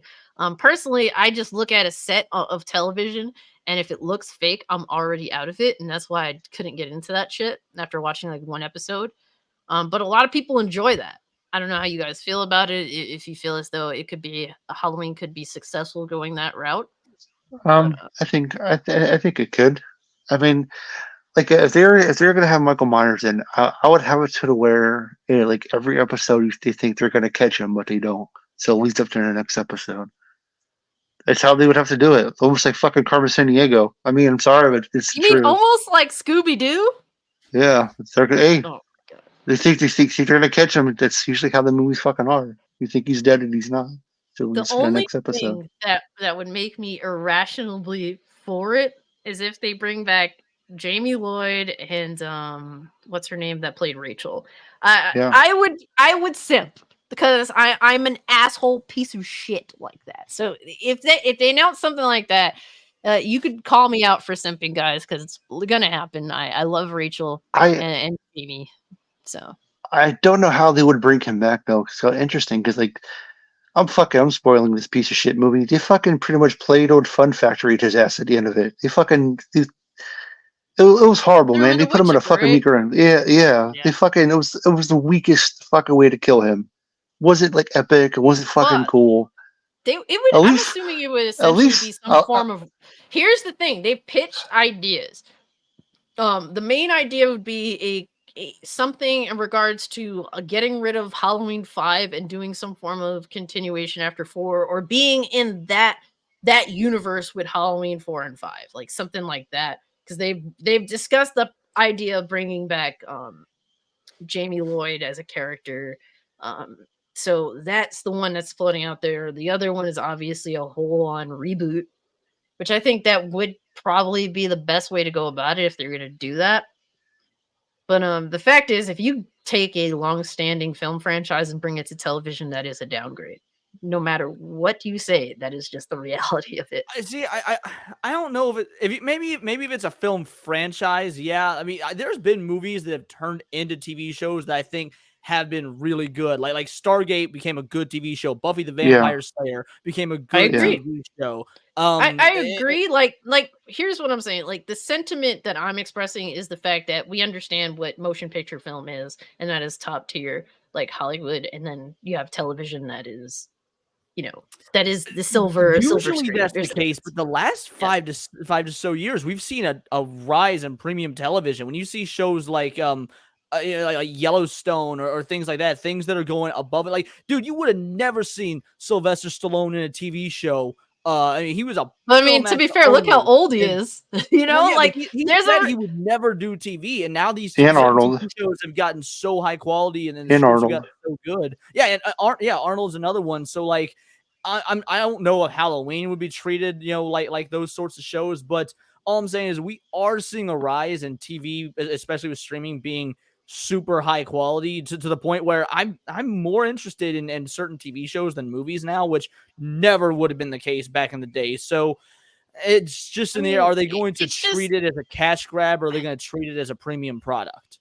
I mean, to me, it's like no matter what, like we see like great actors go. I mean, the most notable, the one that I think of first is Barbara Stanwyck. Barbara Stanwyck is one of the greatest actresses of her time period. What was she doing in the last years of her acting career? She was on television. Because that's just what it is. You are not nearly as desired of an actress in your later age. And that is why some of the greatest actresses of all time transitioned from major motion picture film to television. So like that, I come from that. Like I come from watching that type of film, television, where I understand that because I watch a lot of older shit. And that has always been the case. Now, is there some television that is absolutely great and that does directly compete with major motion picture film? Yes, like stuff like, to me, The Sopranos. I think that The Sopranos television show is better than the movie. I like the movie, don't get me wrong, but The Sopranos as a TV series competes with film. It is, and it goes on for a longer period of time than a film does, and that's what makes it so great. That's what makes it desired. But that is such a rare scenario. Like Yellowstone, I watched most of the first season. I've been meaning to get back to it. It is high quality television. It is. It definitely does compete with motion picture film, especially modern motion picture film. But it is a natural downgrade, like when you talk, film versus television. So. Yeah, I think that 9 times out of 10 you're right. I think we are seeing a rise in good, like none of us here, I assume, like the Last of Us show. But if I'm being if I'm going to be intellectually consistent, if I'm going to be honest. It's a very well-made show. It's got a great budget. It's got great production quality. It's got good camera work. Regardless of how faithful it is to the game and whether it's still a very, very high dollar, and that money does show on screen. So I like the fact that we are seeing TV be treated more than just, here's some dumb quick cash grab stuff. Like Buffy the Vampire Slayer was a lot of fun, but it wasn't necessarily good. Whereas something like Yellowstone is being taken seriously. So if they were to do, you're talking about the TV show. I thought you were talking about the movie. See, I like the TV show. The TV show is corny. Don't get me wrong. No, I love Buffy the Vampire Slayer. I don't like the film. I never liked the movie. So that. Not even Pee-wee's in it. I like the show better than the movie, but I think the movie has its place. It does. Like I could agree to that. I just didn't like it personally. It was too corny to me. Pee-wee was awesome. Pee-wee was awesome in that. Shout out to Pee-wee Herman. Word. But Neozerk said, did you think the announcement of Halloween TV series will be a nothing burger? Because remember the whole Friday the 13th TV series that was announced but never happened. The difference between like Halloween is that it's not being held up by legal debate and court fighting. Halloween is good to go as a franchise and whatever they choose to do. So I think that's what really held back Friday the 13th. If they announce a Halloween TV series, it will be taken seriously. If you go, Oz. If you could pick any like horror franchise to be a TV show, Which one would you want it to be? Well, but before answering that, I want to address Neo's comment real quick before we get sidetracked. Also, Neo, we've seen stuff be in development hell for like the Devil May Cry TV show that we're about to get was announced right when season 1 of Castlevania ended. Black Adam with The Rock was announced back in like 2014. Just because they're announced and nothing shows doesn't mean we don't eventually get them. We just got the trailer for DMC. It was announced like 5 years ago. So I just think that it's good to understand that about Hollywood is the announcements come very early a lot. Yeah. Real quick, I want to add in my boy East. I don't know if you're there because your mic is muted, but what's good with you, East? Good to have you on the show. Hope you're doing well. But hey y'all, what's going on, y'all? What up, chilling, EC, bro? Thank How you been, bro? Thank you for having my back on the Resident Evil 4 stuff. I much appreciate it. Listen, man, I got you, man. Listen, I know what's greatness, man. I know what we like and what we should not like, and what we should be bitching at, and what we should be bitching at. Man, fuck Leon Kennedy. How's everybody night going on? What's good with you? saying that just because Lemonade's probably in the Yes, show. He's the Leon's biggest Lemonade. okay fan. Leon's Lemonade's watching. Leon, Hey, yo. Lemonade definitely watching. Go ahead. East, I want to ask you a quick question. Are you into the Halloween franchise at all? Is that kind of your bag, or? Oh yeah, I mean that's a great franchise that a pillar really in the horror genre. They're saying basically they got a show coming up, right? I'm hearing like a TV show or something like that. Basically, right now the individuals that have the rights are shopping the rights to certain companies. Basically, apparently, from what I'm hearing, it's a bidding war between Miramax and A24, and essentially, it's not decided whether it'll be film or television, but they're shopping around the rights to bring back Halloween again. I don't know how you feel about it. You're welcome to throw your thoughts out there. I mean, if Miramax getting it, like Miramax did come up with some good films over the time, right? That's a big production film studio, right? So they got resources. They got no resources to make this great. It's just about the writing and where they go with it. And like, I'm not too fond of the series though. Like, I want this shit to be more of a movies, and you could, take somebody to the movie theater and see some like a horror again, right? I wanted it in that fashion. Like, it's just, I guess to get back to the horror elements, or. I mean, yeah, like of course. The horror elements is like the forefront of this shit. Like that's what we watch it for, right? And the lore, like the lore of it. I think the lore of like the Michael Myers shit could be explained a little bit better. I agree. I feel you with that. Because over time, it's like kind of convoluted a little bit, but I don't know. But as far as in it being like a good movie and writing and stuff like that, because I was always fond of like the family bonds and all that stuff around like the Michael Myers. I think they could have like kind of like went into it a little bit more. I think Rob Zombie kind of like did that when he kind of like went into him as a kid and all that, and they explained him as a troubled child, his troubled childhood and all that stuff. I think it was more they could do more of that within the film, but definitely kind of like keep it more raw, more killing.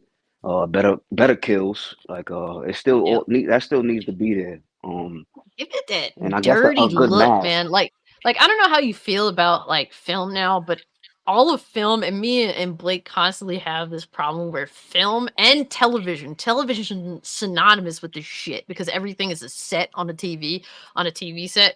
But like the films all look too fucking clean. Like, can we get back to like a film grain dirt? I see what you're saying. Yes, give us some film grain. Give us a set that like feels like it's actually lived in. Like film on, in a place that looks a little, run down, dirty. Like I need that because I can't believe. And it's not like they can't do it. Like it's just like they're just going with the default camera settings right now. Like you know what I'm saying?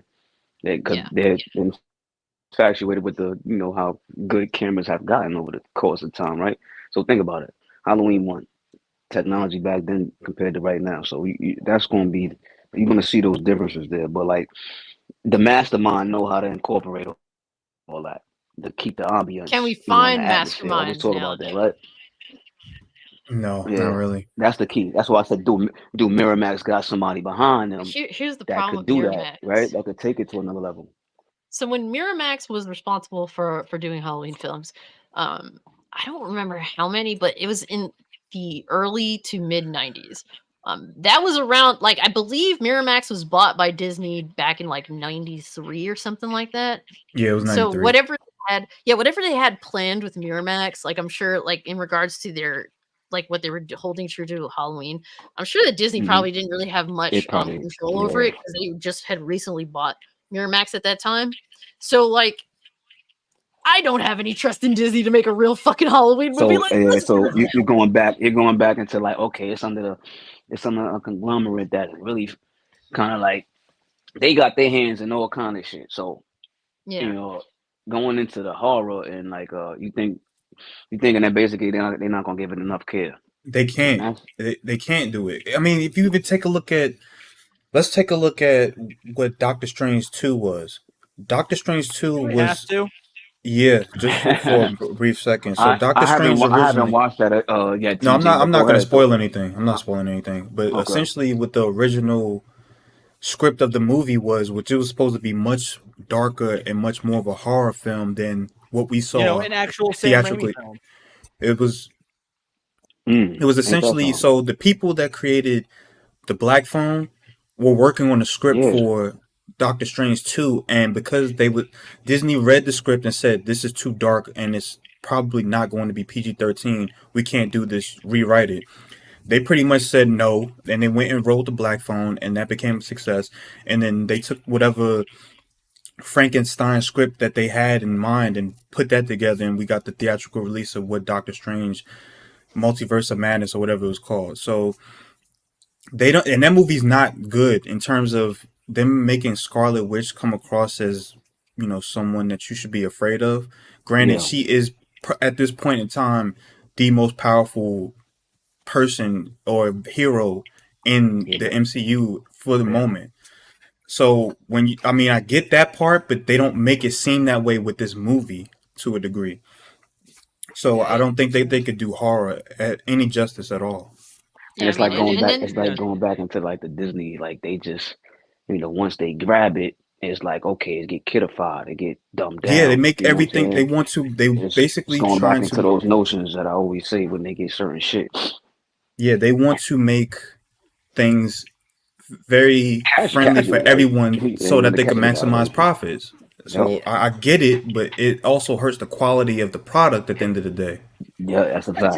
To be fair, I hate giving credit to Disney, but I'm gonna have to. I don't think they're doing that with stuff that's not under the Disney label. Like, for example, Hulu. Disney owns Hulu.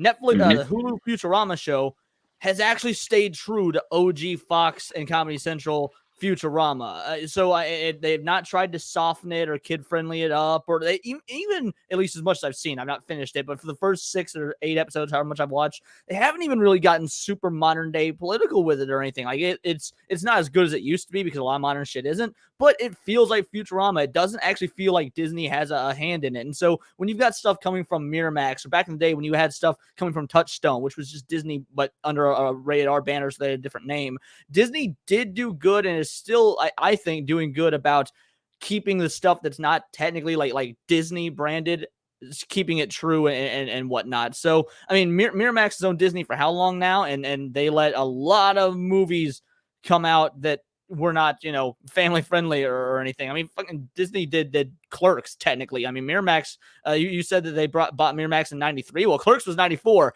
Disney didn't try and fucking all the Kevin Smith movies. Disney didn't try and kid friendly those up. So I think that as much as I hate giving Disney credit, I don't think they would try and make Halloween, kid friendly or whatnot, just because it would be under their banner.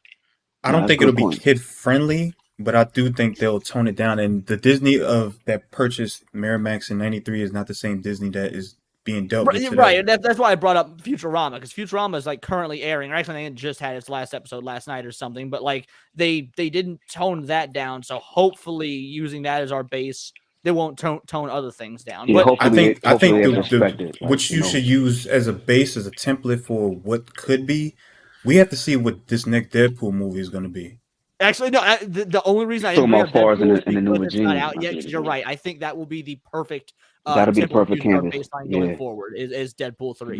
Then we'll know, like, okay, yeah, these. If they let Deadpool be exactly what it is before it was purchased by I mean, you can say that about the Punisher and all that shit too. That's supposed to be coming under their belt, because when Fox had the Punisher, that shit was gory. I mean, like, and I even haven't watched that, but I watched a couple of episodes because my boy Red Hood, he was like, yo, you got to tap into this. Yeah, like when they get into all that, that's the the fears too, is that they're gonna dumb that stuff down too. But to be fair, I think it's worth noting with in regards to at least the bidding war between Miramax and A24. While I don't really know much of A24, I do happen to notice that they are a private company, so that's kind of an interesting thought there. Okay, so it is because they could do what they fucking want to do at that point. Yeah, it's just a matter of will they do good? Because like I said, their film resume is mixed, but their hits are good. Like the good A24 movies are very, like I said, they did one of, in my opinion, the best movies period of the last decade. Like I genuinely think Uncut Gems is one of the best movies in the last 10 years. I mean, if we can get something that was a good one. Yeah, that was a good one too, though. Yeah, you wanna and East and TJ, y'all are New Yorkers. If that is probably the most accurate depiction of Manhattan I've seen on film. It's true. It's a couple. It's a couple of them. It's a couple of movies. But like one of y'all said something. It was crazy. It's crazy to me. So you saying basically the writers that were supposed to be doing the script was the Black Phone writers. Correct. And they took them off, and that's crazy because Black Phone was a crazy concept that came into like the script of the horror genre. And it held its own to me. Like that shit held its own to me. Like I like that Black Phone movie. Like, so you mean it? And that was like a whole different concept of fresh new. Don't spoil anything about Black Phone, by the way. Literally, my best friend was asking me in the hotel room last night. He's like, "Hey, yo, Leon, have you seen Black Phone yet?" I was like, "No, I really want to." But like, as far as in them, I was literally talking about it last night about how I wanted to see it and making it into something. Go see that shit. And it made a character that like as far as an actor that I didn't even think that could do this shit, it kind of like put him in a light that I'm looking at him differently now. Like, yo, hold on, you could do it, So like those dudes kind of like did something very fresh. So you mean to tell me they took those cats off of the they were working on the script for Doctor Strange 2 and they were removed. That's crazy. So that's talent right there that you got to see, because you've seen them do something very fresh and new and it hit. You know what I'm saying? So like, that's something we've seen Disney do a bunch. Like we've seen Disney do it with Marvel and Star Wars a lot. Is kick directors who are very good at dude. Edgar Wright got kicked out of doing Ant-Man back in the day because he was trying to do his own Edgar Wright thing. And like Edgar Wright's my second favorite director of all time after Sam Raimi, who did Doctor Strange 2, and it sucked. I think it's a stain on Sam Raimi's career, dude. Edgar Wright is a prolific modern director. Disney got rid of him because he wasn't willing to play ball. They do that all the time. It's happened countless times at this point with Star Wars and Marvel. So, I mean, what you gonna fucking do? We just kind of like just highlighted something there, like about management. Then, if that's the case, the management can derail this shit. Never mind who's the bidding war, and you know what I'm saying. Like the management can end up fucking this up. I don't think that Disney would care enough about Halloween anything to micromanage it, whereas MCU was their big fucking money bag. Yeah. That's on that shit. That's a good one. Yeah, so I thought I recognized that name. I thought I recognized that Edgar Wright name. So he did a lot of the Shaun of the Dead. He did Hot Fuzz, Scott Pilgrim.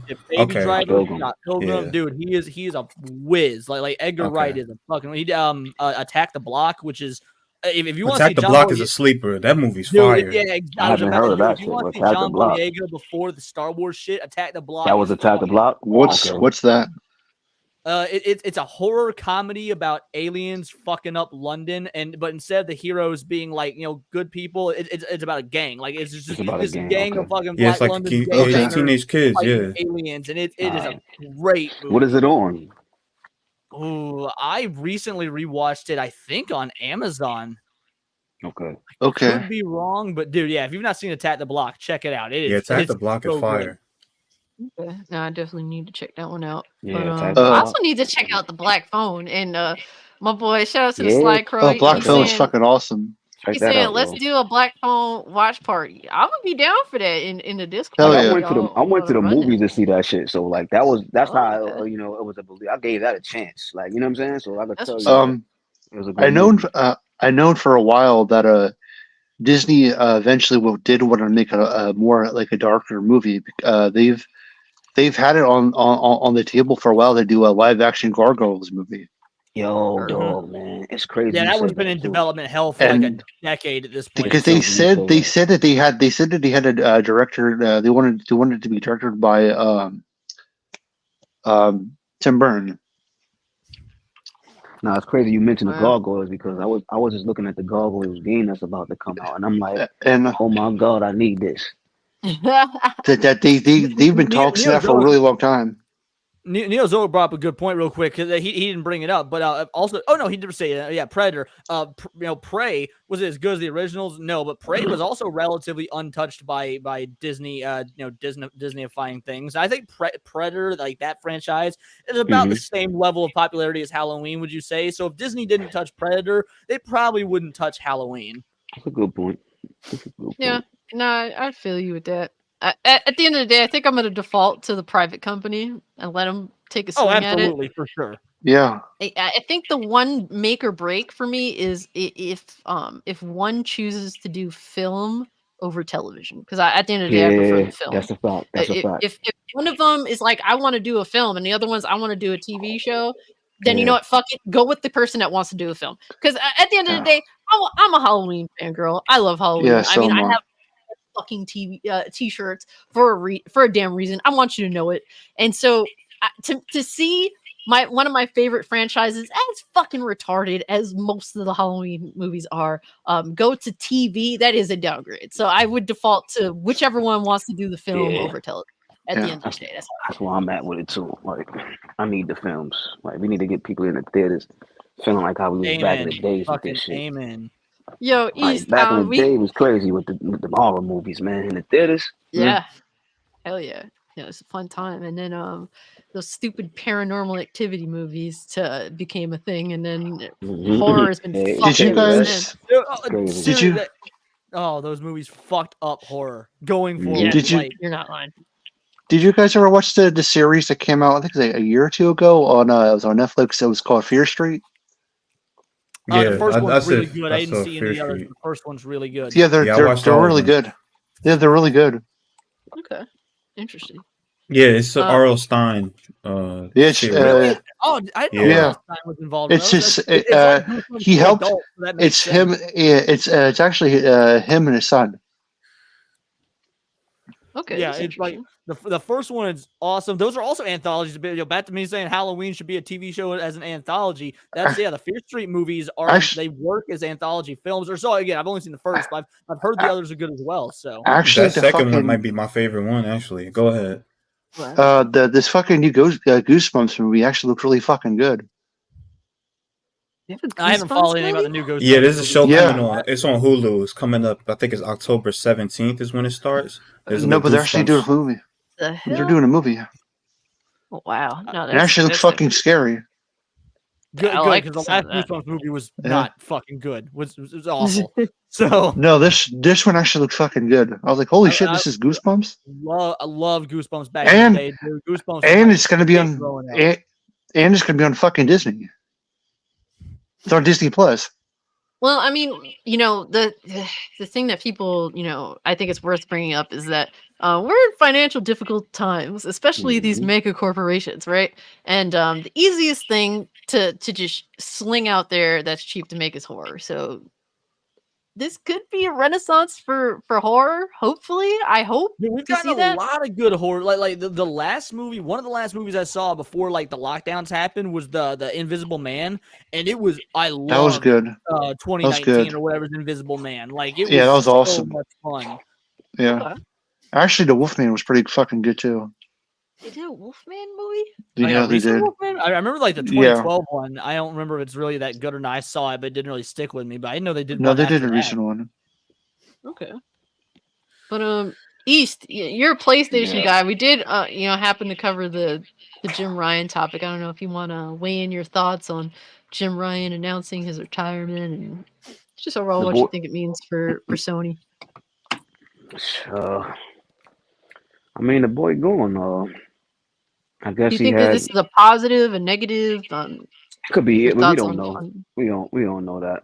Did you like him as someone that kind of just ran, PlayStation for his time? Well, Jim Ryan, for the first time, him being in that position, he did a good job for us in getting PlayStation, and he won Europe. He got PlayStation lit in Europe. Like he got him financially winning over there, right? So that's how he got the job. So it ain't like he was doing nothing bad. PlayStation is still kind of like in the, they got the market share and stuff like that under his tenure. My thing with Jim was he was not a people's person. He didn't know how to talk to the consumer. Yeah. That's the problem with Jim. Like, and then the messaging about PlayStation going forward and things like that. And, and I guess that you could chalk that up to more of a marketing, ploy.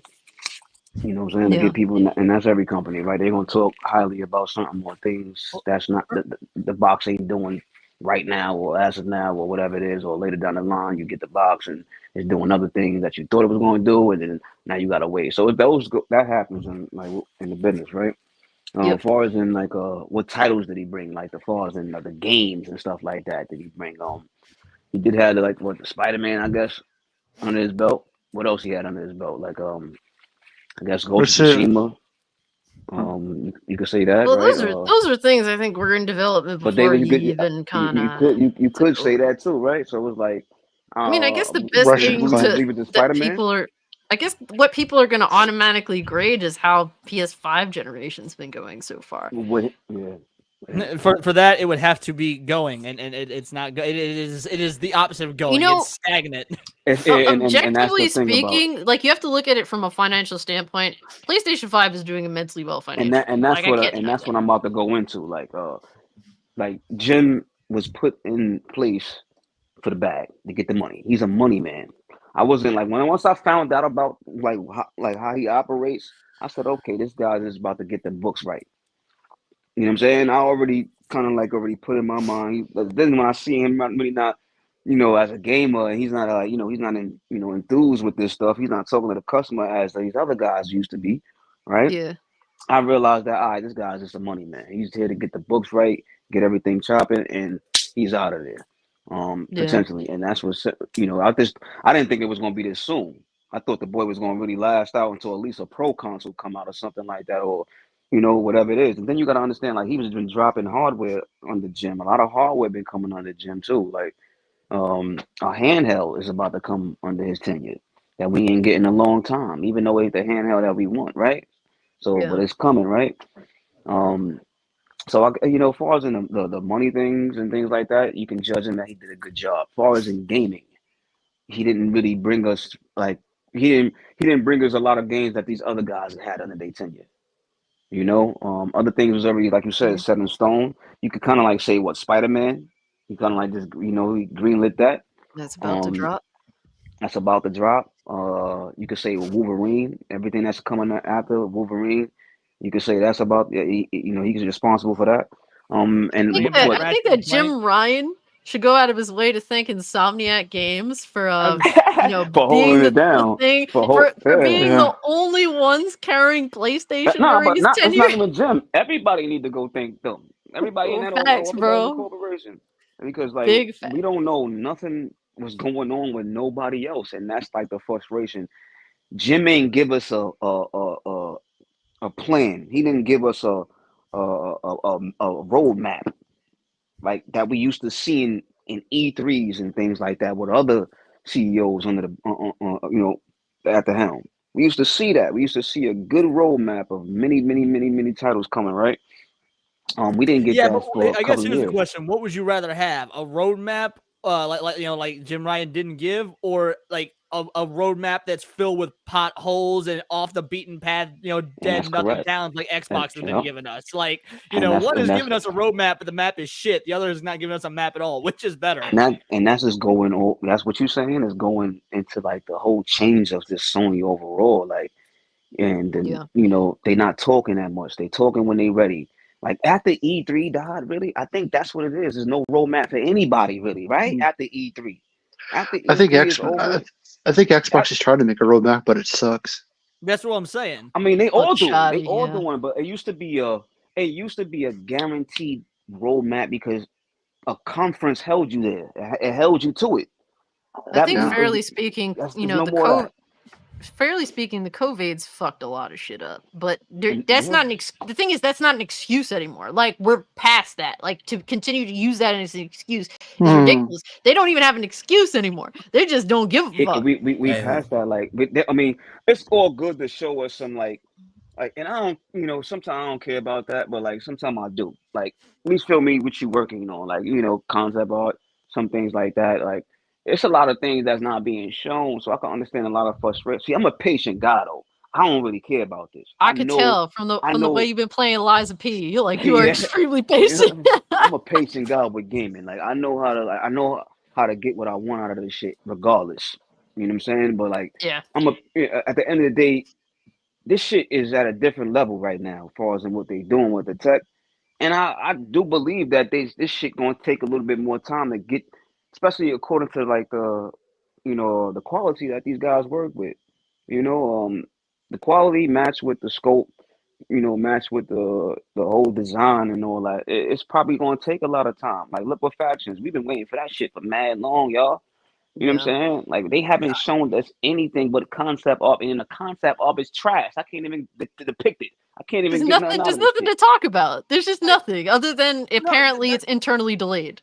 That I'm with Eastern though. I don't necessarily need. I don't even really want a roadmap. Like look at Nintendo. Nintendo fucking they don't say anything. They walk in, slap their 9-inch cock on the table, say, "Look at this surprise Mario game that we've probably been working on for 3 years that's never been leaked. Here's your little bit. Here's your trailer. Now you're not gonna get any more information until the game comes out. And when it comes out, it's gonna sell a gajillion copies. Nintendo doesn't do maps at all, and they fuck shit up. So you kind of like.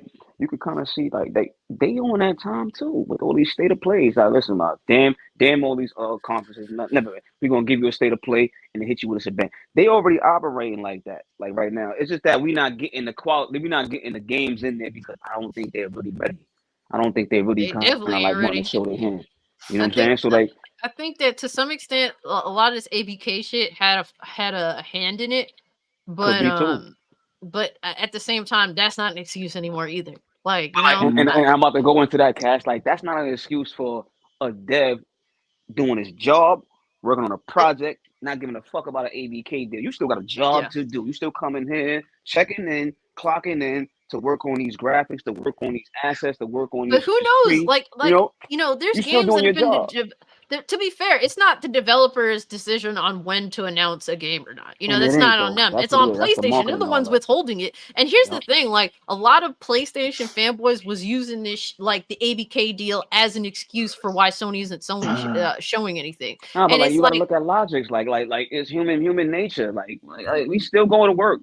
Things go on around us, and we still gotta do our jobs, right? But it's like a lot of people was even blaming Xbox for PlayStation not showing anything. And it's like, look, PlayStation had literally you invested in this company. It's PlayStation's job to interest you in the console that you purchased. There's nothing to do with Xbox. The ABK deal's going on and it's finally finished. I don't care about any of that shit. At the end of the day, I bought not one, but 2 PS5s, and I have no fucking exclusives to play on it until Spider-Man finally comes out. Not only that, but didn't the Xbox dude, I'm blanking on his name tonight, I don't know why, but didn't he say that Xbox was losing to Sony and Nintendo? So like the argument that PlayStation hasn't been doing anything because Phil Spencer, thank you. The argument that PlayStation hasn't been doing anything because Xbox has them terrified. Xbox has been beating them.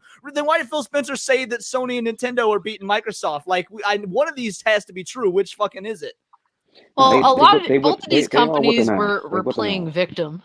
But both of these companies were playing victim. Like please, FTC, let the American Xbox. pastime. Xbox is literally. Xbox is like, please, FTC, let us buy Activision so that we can play. We can compete with Sony. And Sony's like, please, FTC, they're gonna kill us if they get Activision, and we're gonna miss out on all these games. Like everyone's playing that's victim not with that true. shit. Yeah, they definitely was playing victim with it. Like, you know, that whole that shit is just it's a mess. But like I can I'm glad understand it's over. it's a big bag coming off the table, and Sony was gonna fight for that. But like, at the end of the day, Yeah. y'all can still have reconcilement. That's why I never like really paid attention to that, because I already knew it's gonna be reconcilement on both sides.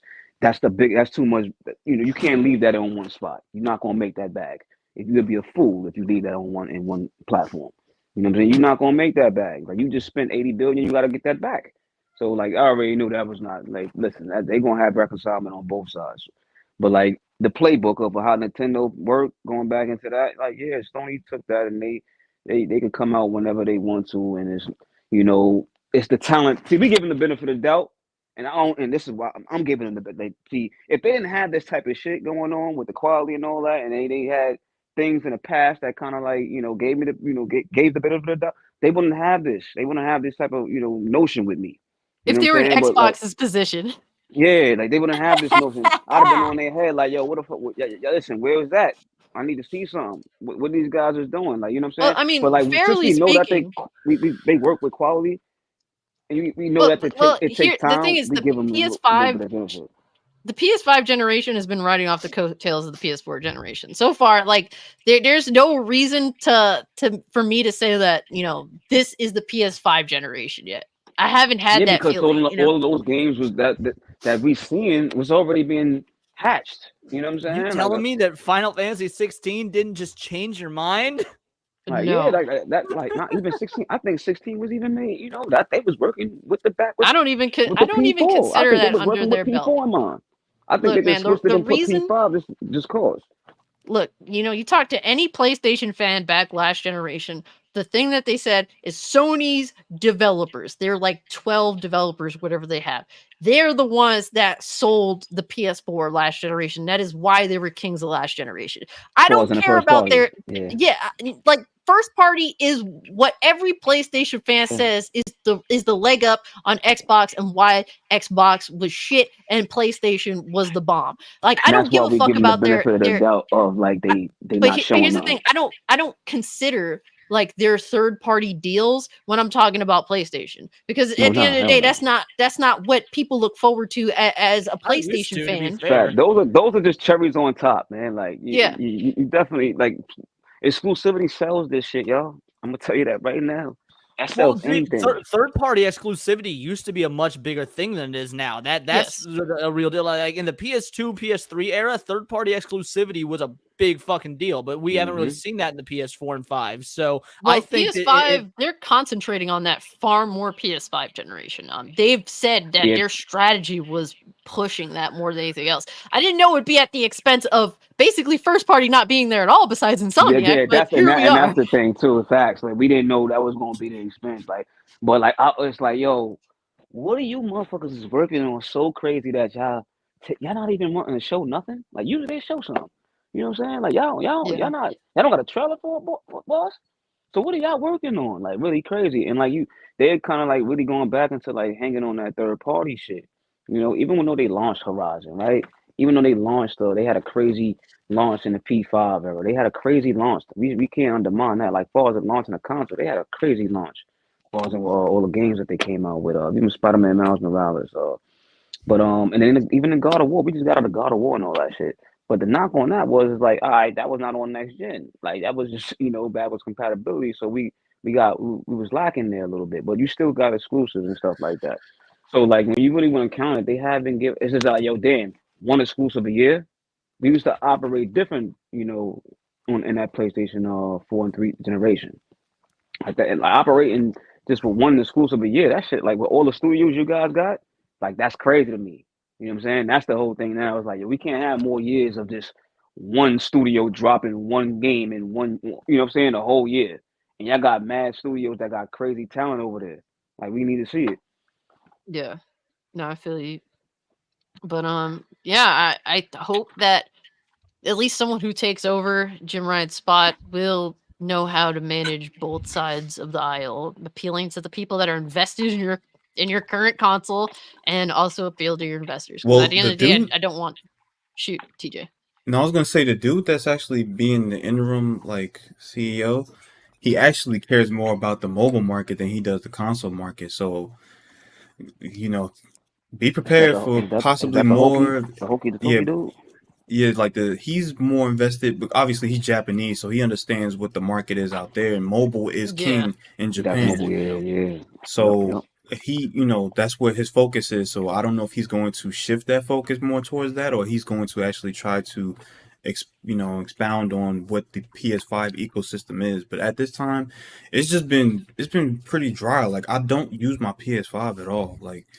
Yeah. Outside of Spider-Man 2, I don't see myself using it. I mean, Deca Police comes out, which I thought was initially just a Nintendo game, but it's actually going to be on the Switch as well as PS4 and PS5. So when that comes out, I'll use it for that. But outside of that, Speaking I don't of have any Switch, I reason know for it. people who have both a PS5 and a Switch, and they use their Switch more. That shit's what, 3 years or more outdated, and they're still using that more than their PS5. The fuck does that have, like? What does that mean for Damn, PS5 if I don't people are know how still to, I using their don't know how the Switch hell you more? doing that. It shows. I It mean, shows it the. depends It on shows taste, the At though. least shift. the games is there. That's what it is, man. Yeah, and The it shows the games are still shift there. in what the Switch was. Like the Switch initially, when we was in the PS4, Xbox One era, the Switch was a supplemental console experience or like a supplemental gaming experience It still for is, though. when you don't have when you're not on your console. Okay, I use the Switch. Now it's turned into I use the Switch and maybe I'll use my PS5. That's really Yeah, what it is. It's the tables are turned. I mean, it depends, though, right? Yeah. It depends on what you're playing because, like, you got games on both sides. Third parties is on all consoles, right? Some third parties are not on Switch, right? But Switch does a good job of having other indie deals and other games that a PlayStation won't have, right? Or Xbox won't have. So I could see you going to your, it depends on your taste in gaming and stuff like that, or if you're just gaming on one console and stuff like that, or PC and things like that. And like I said, it depends on your taste, man. If you just keeping up with gaming, you playing a lot of shit, And sometimes if you keeping up with a lot of different titles, even if they bad or good, right?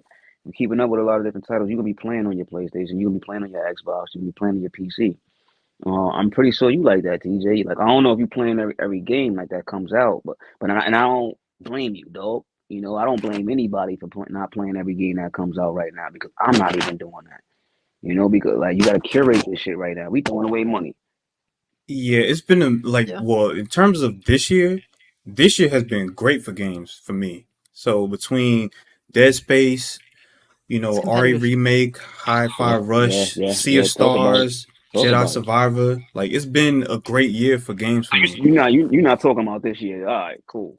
Yeah, Because I'm no, like, yo, this year hold in on. particular has been great. I'm talking Shit. about the rest of the generation. Yeah, 2023 has been you summing it amazing. up. Yeah, you summing it up. All right. Yeah. Yeah, but like, But it's also, been. to be fair, almost everything, if not everything you listed, was third party. So like this year has been, I agree, this year's been great. Well, I think this year, Yeah. I think this year's been a really mixed It is bag, but crazy, the though. great stuff has been great. But everything that's been great, almost everything that's been great, it's been third party. Like besides anything for, like besides Tears of the Kingdom, what's been an amazing first party release in 2023? I can't think. I'm not saying they don't exist, but I can't think of one off the top of my head except Tears of the Kingdom. I don't There's know. none. Maybe. I mean, like, and the first party was like the reason why we like first party, right? Is because first party guys utilize the technology the way it's supposed to be utilized because they got more time with it, right? Maybe that's the reason why we love the first party studios and things like that because we already know they're gonna squeeze out as much juice out of this box as much as possible. We gonna make sure third parties usually they kind of lacking that. I don't know. Maybe we got to get away from that notion. You know what I'm saying? Like, cause we at a different level where like they could all come up to the same speed if they take the time and the patience. I don't know about you guys, but I would love to boot up a PS5 if we had like a new MotorStorm. But unfortunately, Evolution Studios doesn't exist anymore. Thanks a lot, PlayStation. And that's another thing too. Like they got so It's many depressing, IP man. that's just buried in like and that's going back to the fucking roadmap. 'Cause when you had a roadmap and things like that, you had these E3s popping up. You had these games coming out, You had like a lot of different shit you could touch upon because you had to. You had to meet. We gonna show at E3 today. We gonna show at E3. all right, listen, we got to get the devs. Let's get working on these titles and bring these titles. But you had to have that constant push of But here's the content. It was a deal, like well-oiled machine at that point. The problem with E3 is that all these fucking companies showed up to lie through their fucking teeth in hopes of being the most talked about game coming out of E3. No, and here's why. I don't even blame the companies for this. I blame E3 themselves for this. The moment they opened it to the general population instead of it being industry insiders, because now the developers got to come out and instead of appealing to industry insiders, they got to appeal to the common fan as if it's a fucking anime convention or something. It used to be just a technology expo. That's a fact. It used to be a different expo. They got too greedy, man. That's why E3 fucking died, man. That shit got too greedy. They was charging people boost charges. It was all kind of shit going on, other than just the fans being there. Like they was raping these companies, man. Yeah, and then I don't blame any of the big dogs. Bethesda, Microsoft, obviously before Microsoft bought them, Sony. I don't blame any of them for trying to switch their strategy to appeal to consumers when all you have is fanboys at the show instead of actual people in the industry.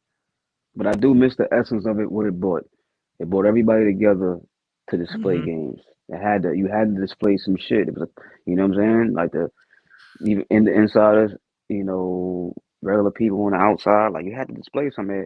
It brought. Dude, some of my best memories in gaming history was like watching E3 coverage on G4, man. E3 coverage on G4. That was what I looked forward to in all of summer vacation. Was G4 is going to be showing E3 coverage, and every damn year I was excited as shit as a little high school consumer or whatever. And that magic's gone now. Like, sorry, State of Plays and Nintendo Directs don't hit the same as OG E3 did. Yeah, because like they used to have where they used to go on the floor, dog, and do hands-on. That's what I used to love. After you show me the game, I go hands-on. Have them talking with the dev, giving an insight, telling we used to get that shit on the fly. Doesn't like talking with the dev. I don't think like that's the difference between like I loved the dev interviews. I love that. I love that interviews. I would love like you see what's up with these because it gave you ain't playing the game, but you understood how the game was gonna be played through the conversation.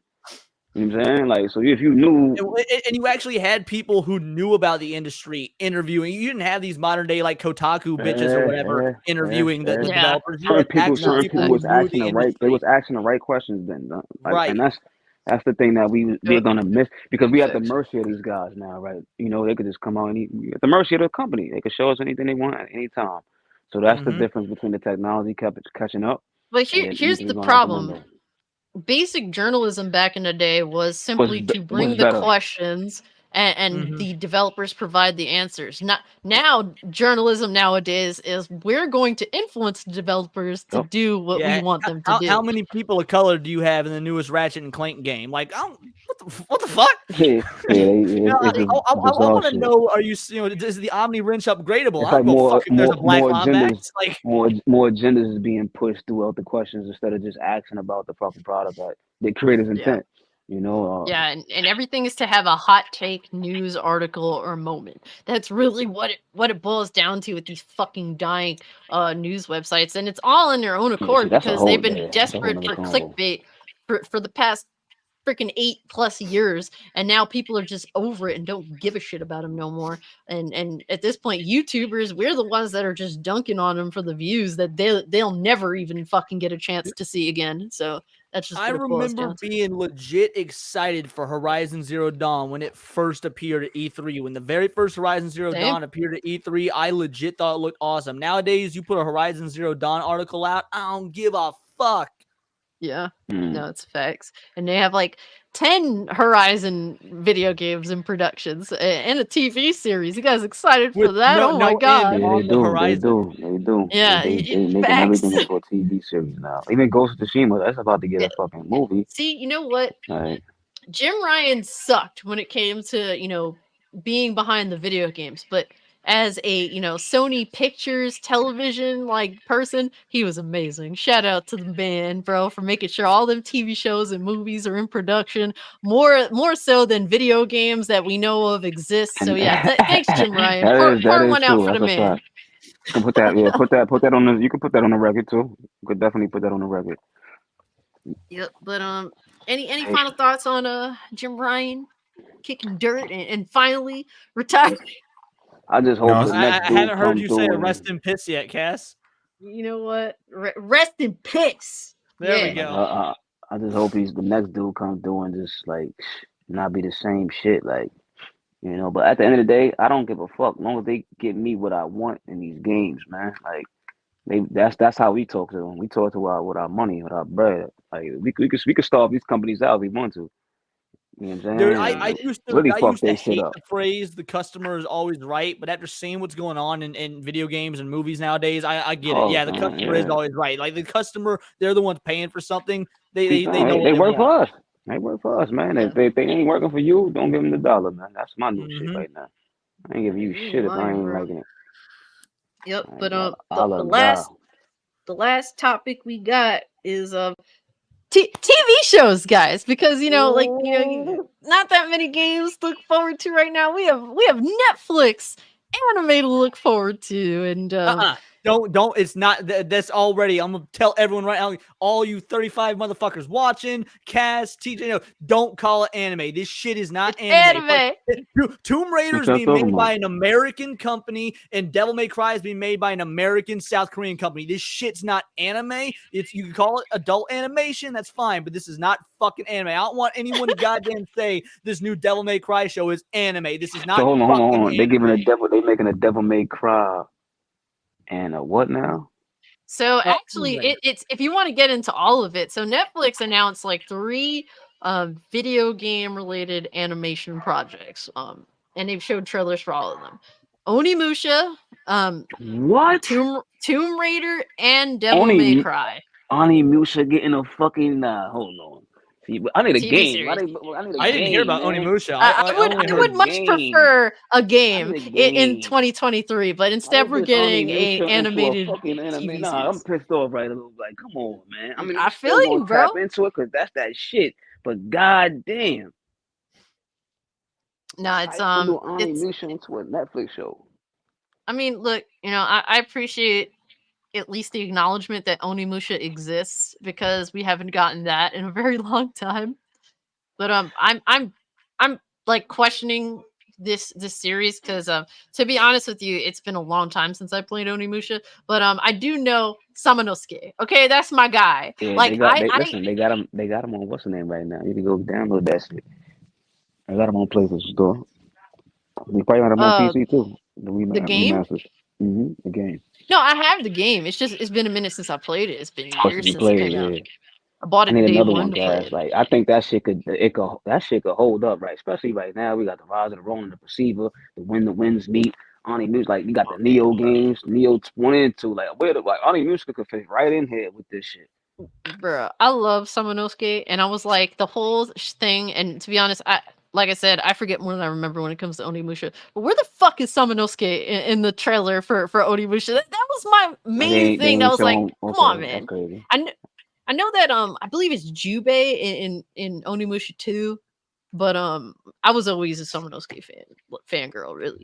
So he was that one. He was that guy, man. I loved him, but I was like, who is this character? I mean, like I said, I forget more than I remember about Onimusha. I'm glad they're acknowledging it, but I'm still confused on it. So I don't know what to make of it, man. Because it's been a long time. It's been a while. Like, it's been a long time. That's an old type of shit. That's a retro game right now. We in what, ninth generation consoles. That's a retro game.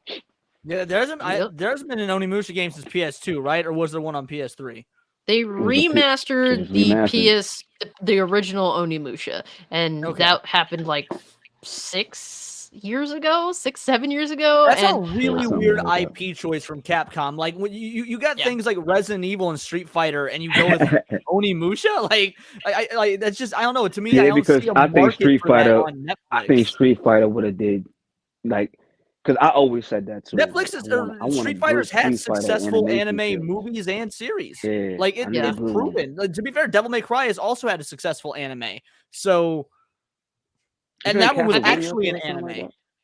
I think they're trying to find an audience for Onimusha, because they did a remaster of the original Onimusha, and I don't think it did well enough to greenlight a new Onimusha game, sadly, and that's why we haven't seen one since.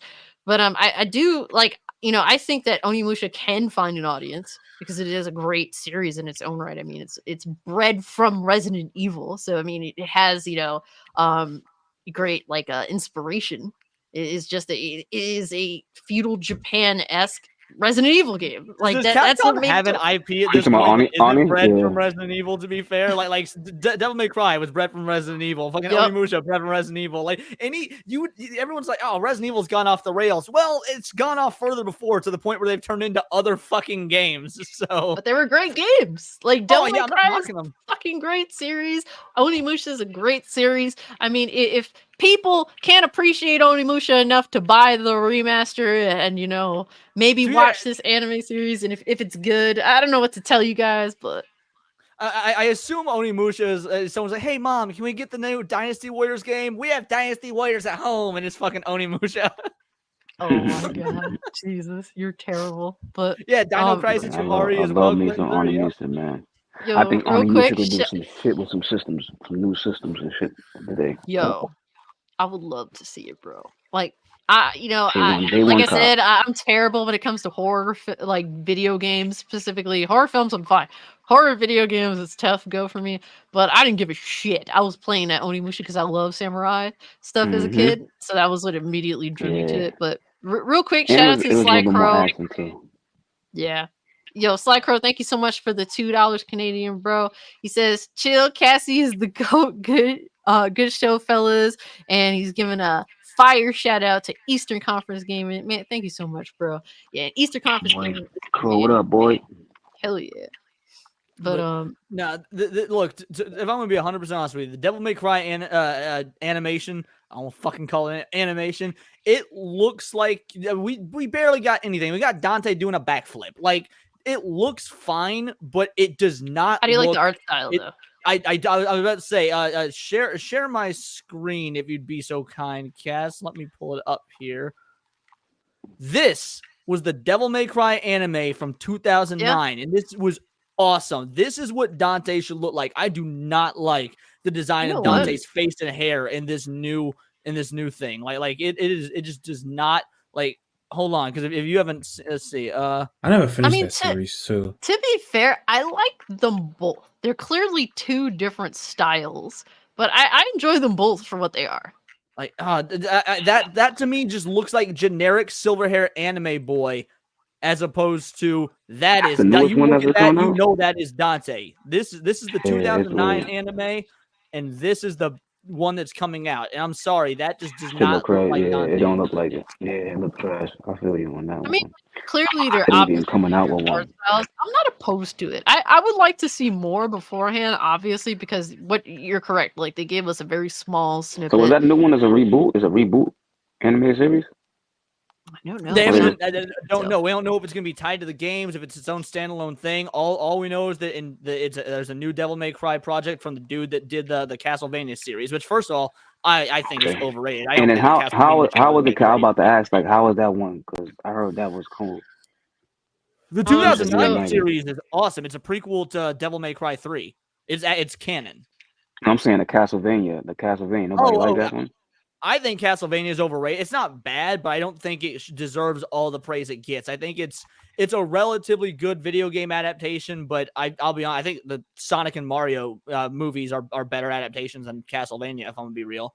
Castlevania, it's easy entry level for non-anime fans to get into what they think is anime, and that's really about the highest praise I can give it. So I don't know about this dude taking on Devil May Cry, which is the second greatest franchise Capcom's ever done after Resident Evil.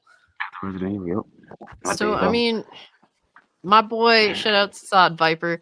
He has zero hope in this specifically because he said Castlevania was good until the dude behind this, Devil May Cry, took it over, and then it turned to shit. That was his very stern word. That's a pretty fair assessment. Yeah.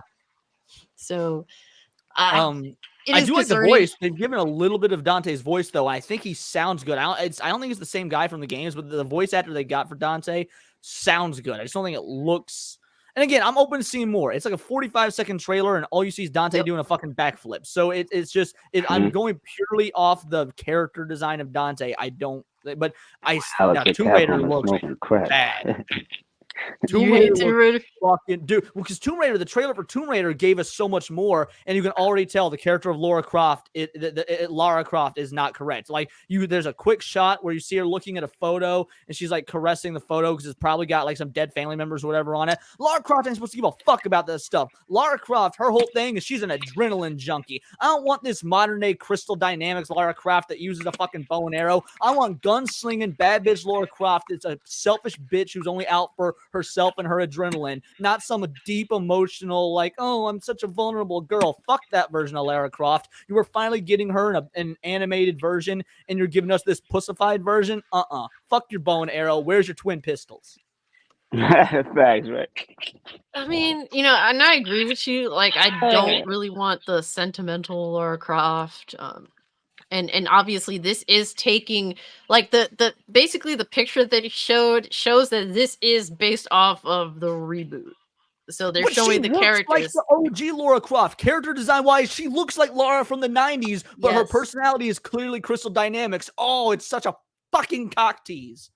Yeah, I find it very strange because it does feel like they're trying to basically take old Lara and new Lara and fuse them together, and at this point I don't think you're going to please anyone if you go down this road. Dude, personally, like the Fleabag bitch, what's her name that was in the new Indiana Jones? She's doing a version of Tomb Raider for Amazon. So you tell me we're gonna get 2 Tomb Raider shows going at the same time and both are gonna fucking suck?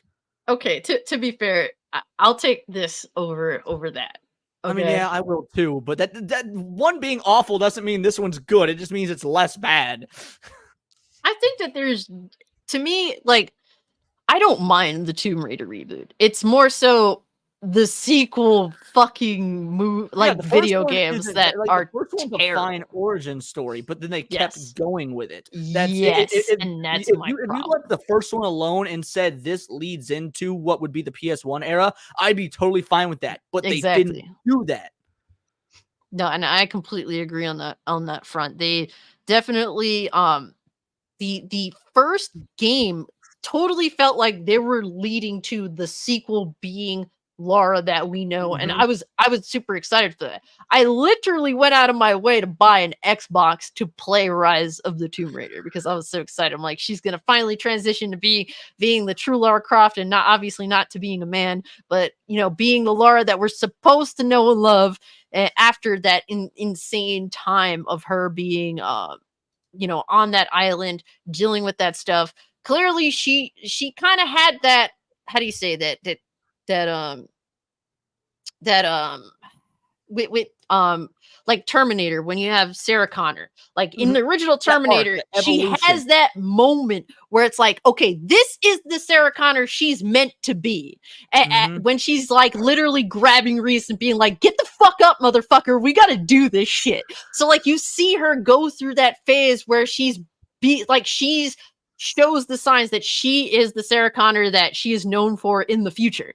And I felt as though like in the Tomb Raider reboot, they showed that as the game continued, and we went to that phase where it's like, okay, now she's becoming the Lara that's the fighting Lara. She's capable of dealing with this insane, being on this island and all that. But then they, like, with the future games, they didn't show any character development. It's just she's the same character in each freaking not only game. did they show no character development, they fundamentally changed the character. What made Lara Croft awesome was that she wasn't your run-of-the-mill. Like Sarah Connor had something to fight for. She was fighting for not only the future, but maternally. She was fighting for her son and her son's right to live and become this resistance leader, and she was not going to let the future ruin her son. OG Lara Croft, she ain't fighting for shit like that. She's just a selfish bitch. And I love that. We don't get that sort of female character enough. I love seeing a piece of shit female who's a badass. Like Disney wants to, they want to make, Rachel Zegler, oh, she's gonna be the leader she knows she can be. She's not obsessed with the boy. No, Lara Croft didn't give a fuck about that. She's like, yeah, I'm an adrenaline junkie. I get high on being in life or death situations, and it's called Tomb Raider. She's a grave robber. She's a fucking criminal, and she don't give a fuck. And that is awesome in a female character. But and she's rich too, so you should definitely hate her because of that. She doesn't need to rob tombs. She's a fucking Bruce Wayne with tits. Good point, man. Oh my god. Yeah. Lady Foxfire says, definitely personal preference because I love the reboots more than the old Tomb Raider games, but I still have that nostalgia. And I feel like, honestly, from a gameplay perspective, I really, really enjoy the reboot games. Like, I think that Lara absolutely trash after that first reboot game. Like, you know, Rise of the Tomb Raider, her character sucks. There's no character development that's even worth, like, discussing. And the same thing, and Shadow of the Tomb Raider makes her a piece of shit, but in the most mundane, trash I didn't even possible. finish that game. I didn't finish it. I mean, I love the gameplay, man. I love the gameplay. Like, that's where they need to take this in Tomb Raider. Like, falls in the story and all that, yeah, we could get this back in order, right? The gameplay is fun, but to me, it was not fun enough to justify how trash the story was. Because, like, if I'm going to play a story-driven game, then I need to be invested in the story, and they make. I'm like that too, dog. Like, that's the formula for me. Like, you can't have the yin without the yang. Like, I need both. To me, right? You trash. You're mediocre other than that. Like, you can have good gameplay, like Last of Us. Like, you can kind of like say the same shit, right? Like part 2, I'm talking about, right? Good gameplay, trash fucking story, right? But like that, the gameplay, I would want that. We have to figure out the story and the character and make us really care about this shit again. Like falls in story. You know what? But what makes for 40 me hours? Come on. But you know what? What makes me go back? I played Rise of the Tomb Raider twice. The story is dog shit. It doesn't exist. Lara Croft as a character is not important. What made me play that game twice? It's because I really enjoyed the gameplay. The gameplay. And then the gameplay. And there's a difference between a game's story being nothing to write home about and like with The Last of Us where the story is deliberately antagonistic to the people that were fans of the original game. But like, to me, that's second Tomb Raider the second remake is deliberately antagonistic towards original fans by doing that to Lara's character, by pretty much changing her character. Like if I was to make a fucking Star Wars movie, I mean, to be fair, they called the Tomb Raider reboot a reboot. So that's true. They didn't say remake. They did, put their words. It was a reboot. It was a reboot. They reboot implies that they're going to change things, and they did. That's fair. And ideally, I would have liked for them to take in elements of Lara's character and brought that to light. Or at least have a genuine character development in a trilogy. I feel like that's not hard to ask for because there was no character development in a trilogy. Lara Croft is the same character. Shit, though. Yeah, no doubt. Like they definitely did. That shit down. She's the same character in the beginning of the first game, and then she does have like a character development moment, but they walk it back during the second game, and then they go about that, and then they have the same moment in Shadow where like they kind of give her some sort of character development, and then they just walk it back again because they don't know how to write a fucking story, or they don't understand what character development is, and that is why those games suffer because they are good gameplay, they are fun games, but for the story aspect for Lara Croft, I'm not there for that. I'm not there at all for that. Well, so, and not only that, brings into play why the last game. I think the story. Like, remember when you went into those those villages and stuff like that in that game? I think that shit was like the side quests and things that you got. I think that shit was a little bit more interesting than some of the story content. The world was more interesting. I thought that the choice of where way more interesting than the story. The choice of where the game takes place in Shadow. When you talk about the story, like these games are cinematic. Like despite the fact the story sucks, they have a story. So what's this animated show gonna be? What's the point in this? And it's called The Legend of the Tomb Raider. Well, we've already seen Lara's story in these Crystal Dynamic games. Well, it's The Legend of Lara Croft. They're giving us they have to give Lara her demeanor of the original. Otherwise, what legend is there? Oh my God! She's just living off her pop's legacy. Have you guys seen the Tomb Raider movie they came out with in like 2015, that was a couple of years 2016? ago. Oh, I didn't even fucking bother. The movie I seen that one. There is nothing about Lara Croft's character that would make her quote unquote legendary. First off, she had to spend the entire movie earning her own fucking wealth because apparently she can't just be wealthy because you know how writers are in Hollywood nowadays. They hate they're well, you know, Hollywood, it's a wealthy place and all that, but to flaunt wealth is like a big no. So like she couldn't flaunt her wealth. She had to spend the entire movie earning her wealth. And then the second part of it that makes it shit is that basically she just rode off the coattails of her pops, or all of her pops' research. What is legendary about that? If this show follows that, like Lara Croft follows like her pops' discoveries, whatnot, there's nothing legendary about Lara. She's just riding off the coattails. She's not going on her own. She's not doing her own discoveries and finding out her own her own artifacts to chase and. Like, yeah, I feel you. They gotta have certain shit like that. You can't just all be about Pops and you living off the Pops name and his exploits and shit like that. That's what the movie was about. They made a whole movie behind that shit. I'm an Angelina Jolie hater, and even I love the Tomb Raider movie from like 2002, 3 or whenever it fucking was. Like, as somebody who I think Angelina Jolie is fugly and can't act her way out of a fucking paper bag if she was looking at the exit. But goddamn, was her Tomb Raider movie a blast? So one of the best video game movies that we've ever gotten, in my opinion. Obviously, it's dated, but still, it at least captured the spirit of who Lara Croft is. And I didn't even bother with the 2015 movie or whenever it came out because it was like, oh, is it based off the Crystal Dynamics version? Well, fuck it, because that's not Lara.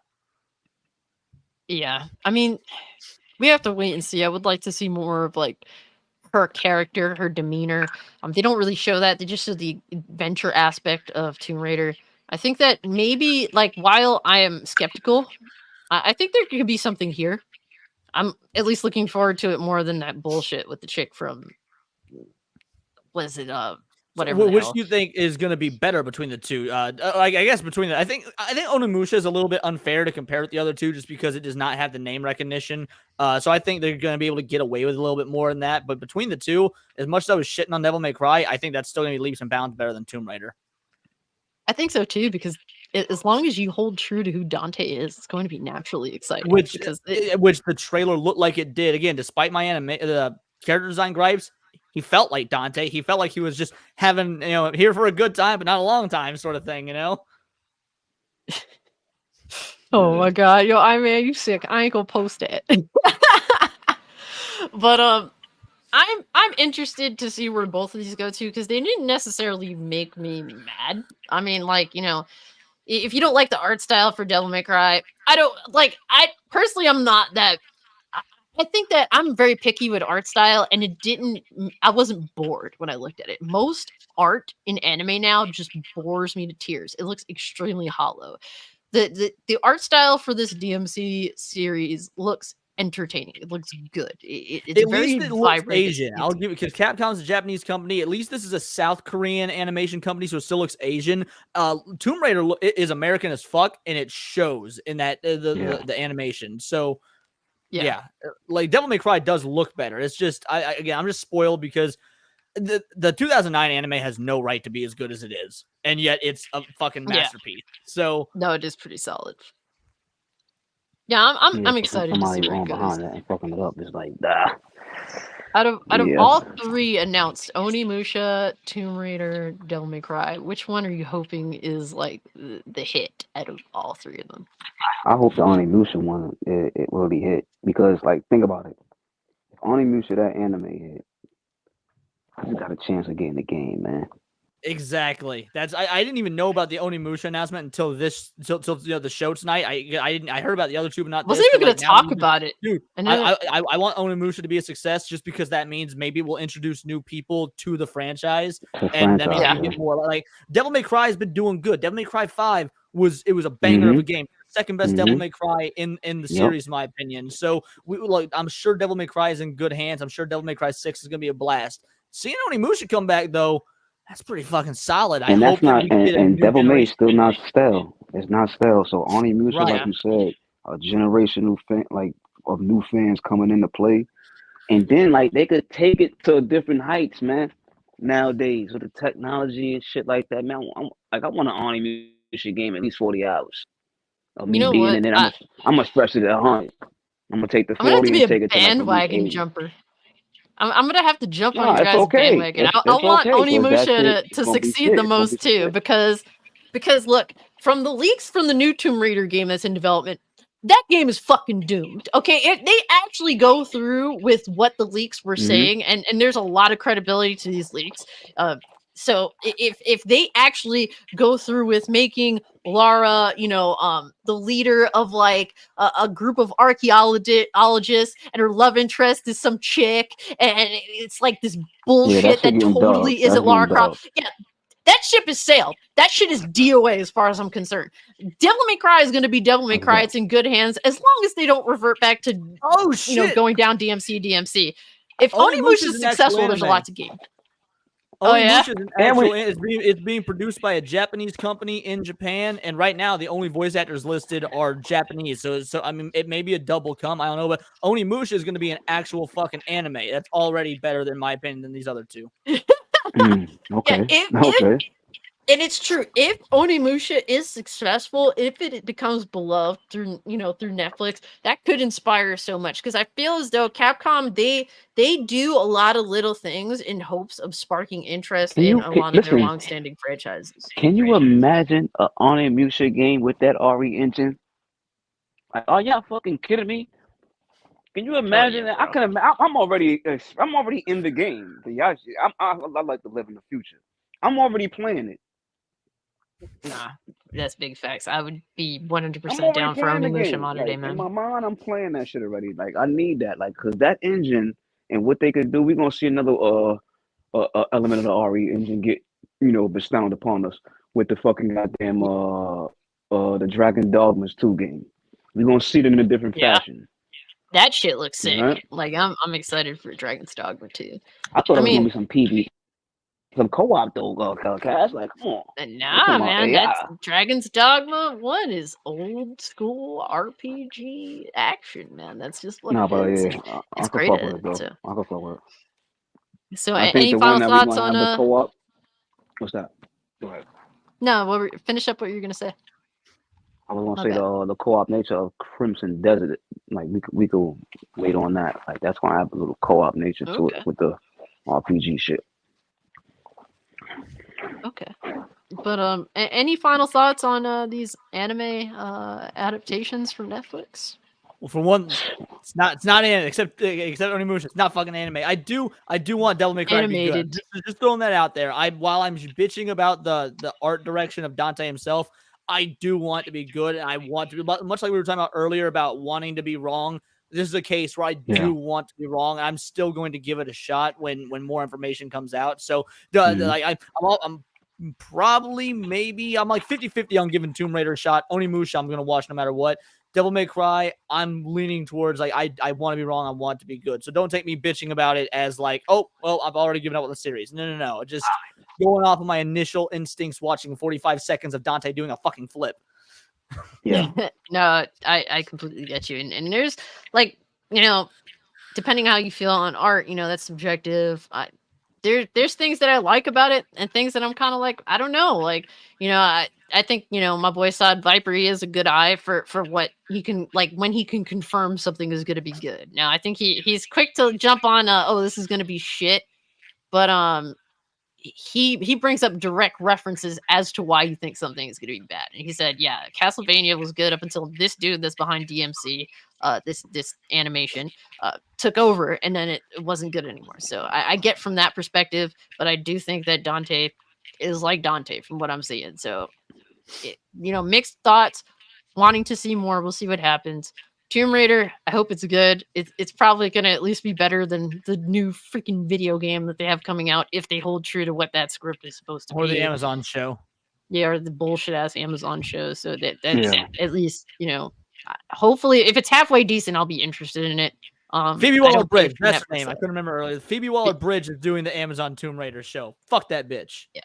Isn't she, like, fucking old? Like, why can't we have like a young? She's not playing Lara Croft. She's I was just ready making to say. the show. Like, she's like, we've gotten this whole episode of Tonight Show that time about like woke Hollywood and feminists. I'm so glad, but I'm gonna have to break that tradition. Almost 3 hours in, she is the epitome of a woke Hollywood feminist. So fuck the fact that she's even touching Tomb Raider. Yeah. Good luck. Yeah, with so that. it might be some bullshit, though. I think that Onimusha, while I don't see Onimusha Samanosuke, might that be. sucks for me. As a Yeah. Samanosuke fan, it looks cool. It looks like, you know, that feudal Japan thing. I like what I'm seeing. I think the art style looks good. It's intriguing. I hope that it is the most fire of the three, specifically because there's so much more to gain than with anything else that's presented. So. Yep. I'm a prioritize the Onimusha, and then I'm gonna go into the Devil May Cry. I do need some good animations, need some new shit to look at. Onimusha drops So in November, so I think it's the one that's coming out first. It drops, that's I the think, one that's coming out November first. 3rd. That's perfect. Yeah. That's perfect. That's perfect. So that's gonna be the one that really tap into and take us back into that type of realm, right? Shit, it might inspire you to go play the old games, but like shit, they hold up. They hold up. They solid. They hold up solid in my I mean, opinion. it would be nice with this Onimusha announcement that they're just like, hey, like Onimusha 2 is getting HD release. But no, we can't have nice things. So fuck you, Capcom, for that. But hopefully, at least we get something good out of Capcom. Capcom Well, got we like can have two $70 games now. it. Right, and then the guy talking Anyways. about he want to charge us more, right? Fuck out of here. Oh my god. Yeah. We're on the grapevine is not Onimusha. only do you have to pay $11.99 or whatever for Netflix, but to access the Devil May Cry and Onimusha TV shows, you're gonna need to pay an extra $2.99 on top of those. So per episode. I need him to get the Crisis Core and Onimusha. We get that back. Like Capcom is on a different page. Yeah, we'll see. But guys, we are arrived at the end of the show. Really appreciate everyone that did pull up. Definitely want to give you guys a moment to, promote what you guys got going on. So Leon, let the people know what you got going on about your channel. I'm gonna post your YouTube and I'm gonna post your Twitter. Thank you. Yeah, and I'm actually going to post, it's cool. I just started an Instagram. If you guys do want to check out some of the stuff I do behind the scenes while I'm not doing videos, just more the what was like in the daily life of Leon or whatnot. So I'm going to post some behind the scenes videos and what I do when I'm not making videos, things like that. So through my Instagram in the comments there. And then I do nerdy news videos, sometimes twice a day, but always at least one a day. On my channel, I usually cover nerdy news through a political lens, not necessarily always about video games, but anime, movies, Magic the Gathering. Sometimes I just go straight in on the politics and culture stuff. It really depends, but I only do videos about things that I find personally interesting. I'm not out here, pulling I don't want to name any names but I'm not out here like, grifting on, this anti-woke thing. It's like, nah, if I don't find it fucking interesting, I'm not going to talk about it. Or if I don't, and it just because I don't agree with the left or the right. I want politics to stay out of nerd culture in general. So you're going to see me throw shade at both right-wingers and liberals, just depending on who's pissing me off in nerd culture at the time. So if you're into that sort of thing, by all means, drop me a subscribe. And then my show, The Countercast, is live every Monday at 3 o'clock Central Time, where we get rotating guests on to talk about nerd culture and politics. So, that's me. That's what's up, man. Appreciate you pulling up. And East, I appreciate you pulling up, man. I asked you last minute, like, yo, and I asked Leon last minute too, like, yo, can y'all pull up? And East was, nah, you already said that you was gonna get you on my show, East. You were blessed. I think this is the first time we've spoken. Like, I've watched you on Cassie's show. I think this is the first time we've streamed together. We need to get you on my show because it's been blessed, bro. Look, man, I'm available, man. Regularly, y'all stream on Twitch. So anybody I posted your Twitch. Wants to anything else you want me to post? You can post my Twitter too. Like I definitely do on Twitter, but I rarely be on there. But y'all can always, I do check it. Y'all can always hit me up, and y'all could always throw me a suggestion if y'all want to see a stream, get played through the conference or something like that. So like y'all can always do suggestions and hit me up on Twitch or like that. But nonetheless, though, we live every night, man, every day and every night on Twitch. I got usually a night stream that goes on to the wee hours of the morning, but some days we go early, and I'm up in that shit all day. But I'm the brand you can trust as far as in the Twitch streams, y'all. So if y'all really want to come see some immersive gameplay, come over to the conference. Oh yeah, he'd be up at like 6, like from 1 a.m. to like 6 a.m. playing Liza P, bro. Like, and I'd be like, yo, and it's the time of like, once I hit like 3 in the morning, I'm like mentally checked out, and I'm just watching like, how is this dude still at this? Like, this dedicated. You say that, but I'm seeing you fucking streaming at 3 o'clock in the morning, and 3 o'clock in the morning for me is 4 a.m. for you. So don't even front like you don't do that shit too. See, I have to do coffee though. If I have coffee, then my brain is still in it. If I don't do coffee, then by like 3, 4 a.m., I'm mentally checked in. Yeah, I ain't gonna see too many people do a 24-hour stream on Lies of P. Like, they ain't got that patience. Oh my god. I don't know. I think you could do it. I think you can muster the patience to do that.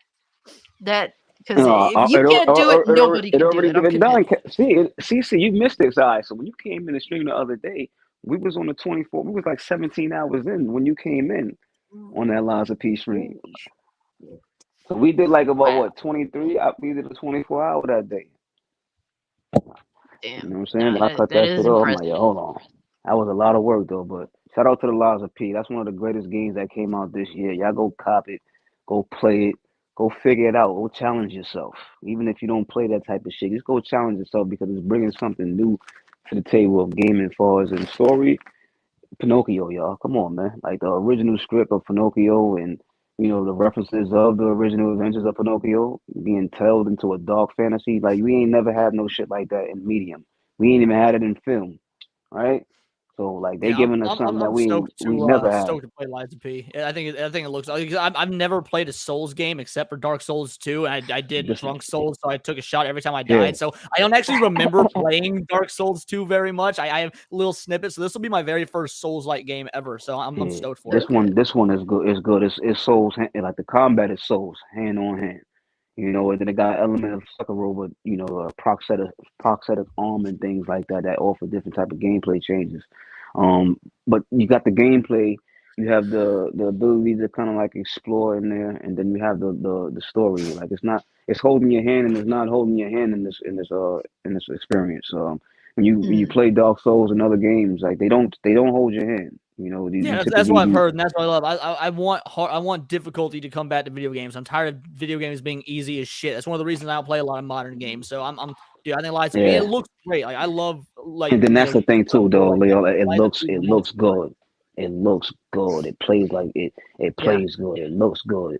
Like it's fucking it's a challenge. Like don't get it twisted. This shit is because you're fighting things that's so unorthodox in movement. Like you never seen this before, like in any Souls games. Yeah, their puppet designs and animations are really they're purposely janky in a way that makes sense, but it'll throw you off when you're trying to fight them. This shit is cool, man. It's a good game. But like I said, overall though, the story, how they infuse this, how they intertwine things of like items and things, references to the lore, like characters that was references to. I don't even want to spoil it because it's so good. It's so fucking unique, man. Because that's literally my next thing after because Lies of P, since it's not an RPG, I'm thinking I could before going into Starfield, could probably get Lies of P out of the way in like a weekend, and then go because since I'm doing Persona. Oh no, you don't think so? No, it's challenging though. Like you can get it's challenging and it's pretty long too. Is it long? I didn't since it's not a short game. 8 to 12 hours. No, it's not 12 hours though. Hell no. You're gonna be at least unless hours maybe if you were perfect, it'd be 12 hours. Good, no, even better. Like I'm glad it's not that short. I've come to expect single player campaigns to be. Unless it's an RPG, I've come to expect single-player games in modern day to be stupid short. So that's just what I was expecting. They aren't. From Lies of P. But if that's not the case, good. I'm glad. When you're playing this game, you're gonna be you gotta intoxicate. I tell everybody you gotta sync up. So if you're syncing up like me, you're gonna be spending some time in this shit, trying to understand everything that's going around you. You know what I'm saying? Lore, like a lot of things that's going around, trying to piece by piece, environmental things that's happening around environmental lore, right? You're gonna be spending time like if you just running through the fucking game, running through the game, just going to the next boss. Like I'm a lore hound. If this game's got good deep cut lore, I'm fucking there. Yeah, so like you can experience a lot of impressive shit to the game. I've played the first Resident Evil game. I don't know how many times. To this day, I still stop and read every single fucking file. I got these files fucking memorized. I still stop and read them. That game has this in here. It has that in here, man. You read it and it's important shit too. Because I told you, it's explaining a lot of shit around the world. This thing is putting you in the world that there's a certain technology in it that's even making a lot of things happen. So you got to understand that. What's the technology that's making this stuff go? What's making this stuff do what it do? Once you understand that, and then it goes down a East is rabbit getting hole. too into it. East about to drop spoiler. No, I'm playing. Yeah. Don't go that far. I genuinely am still. I've only got like maybe 20 hours left in my replay of Persona 5. So like 20 hours. Nice. I think I'm gonna be done with Persona 5 Royal in like the next put it like this, man. 2 to 4 days tops, and then I'm going into Liza P before I do. This is my Starfield. game of the year right here, man. Like so far, like Spidey really, come up, but I got this right now as my game of the year, man. A lot of people that are playing it. So the problem with Liza P that I noticed, from an outsider looking in, is that a lot of Soulsborne like diehards refuse to even give it a try. But those Souls, like those Souls fans that do give it a try, they seem to be very happy with it.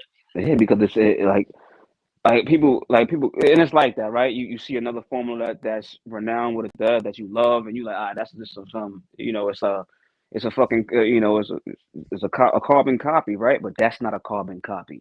The formula from these guys and what they have it can't be duplicated easy. Understand that, because it's gonna just look like a carbon copy. If you do it the right way, it doesn't.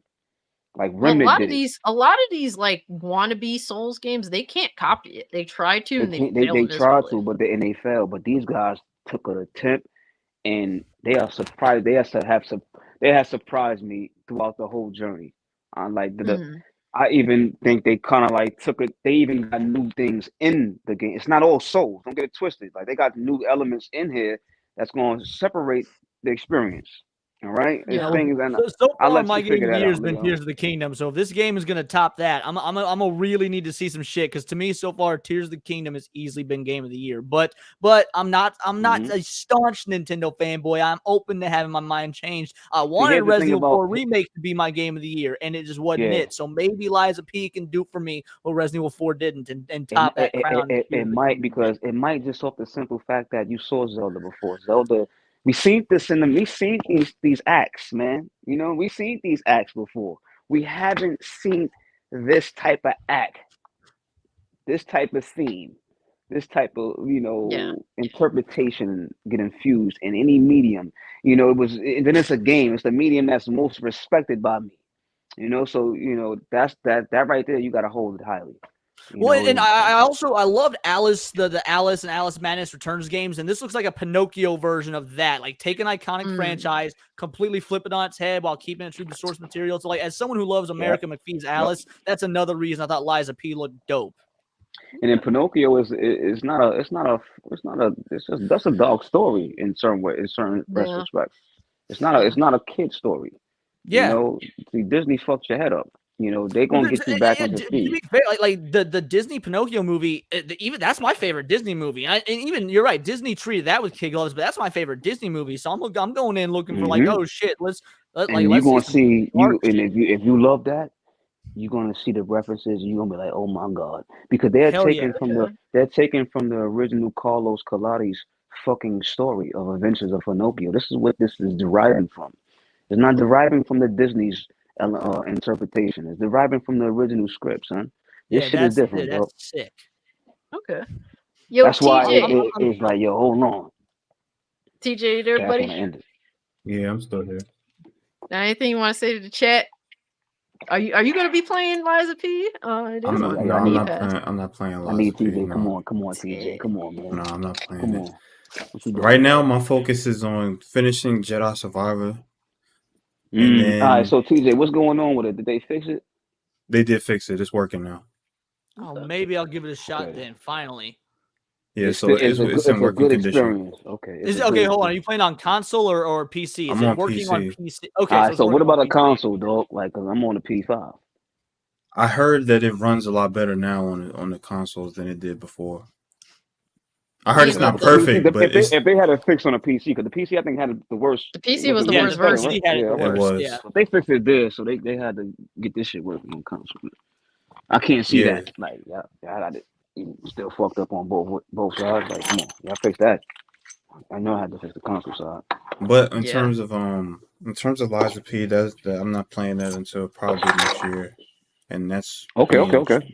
Yeah, that's it's on your radar though. It's on my wish list on Steam. I just haven't, I'm just ignoring it just because I have other things to take care of before I get to it. And then Spider-Man 2 is later in October, so that's also a focus of mine. So yeah.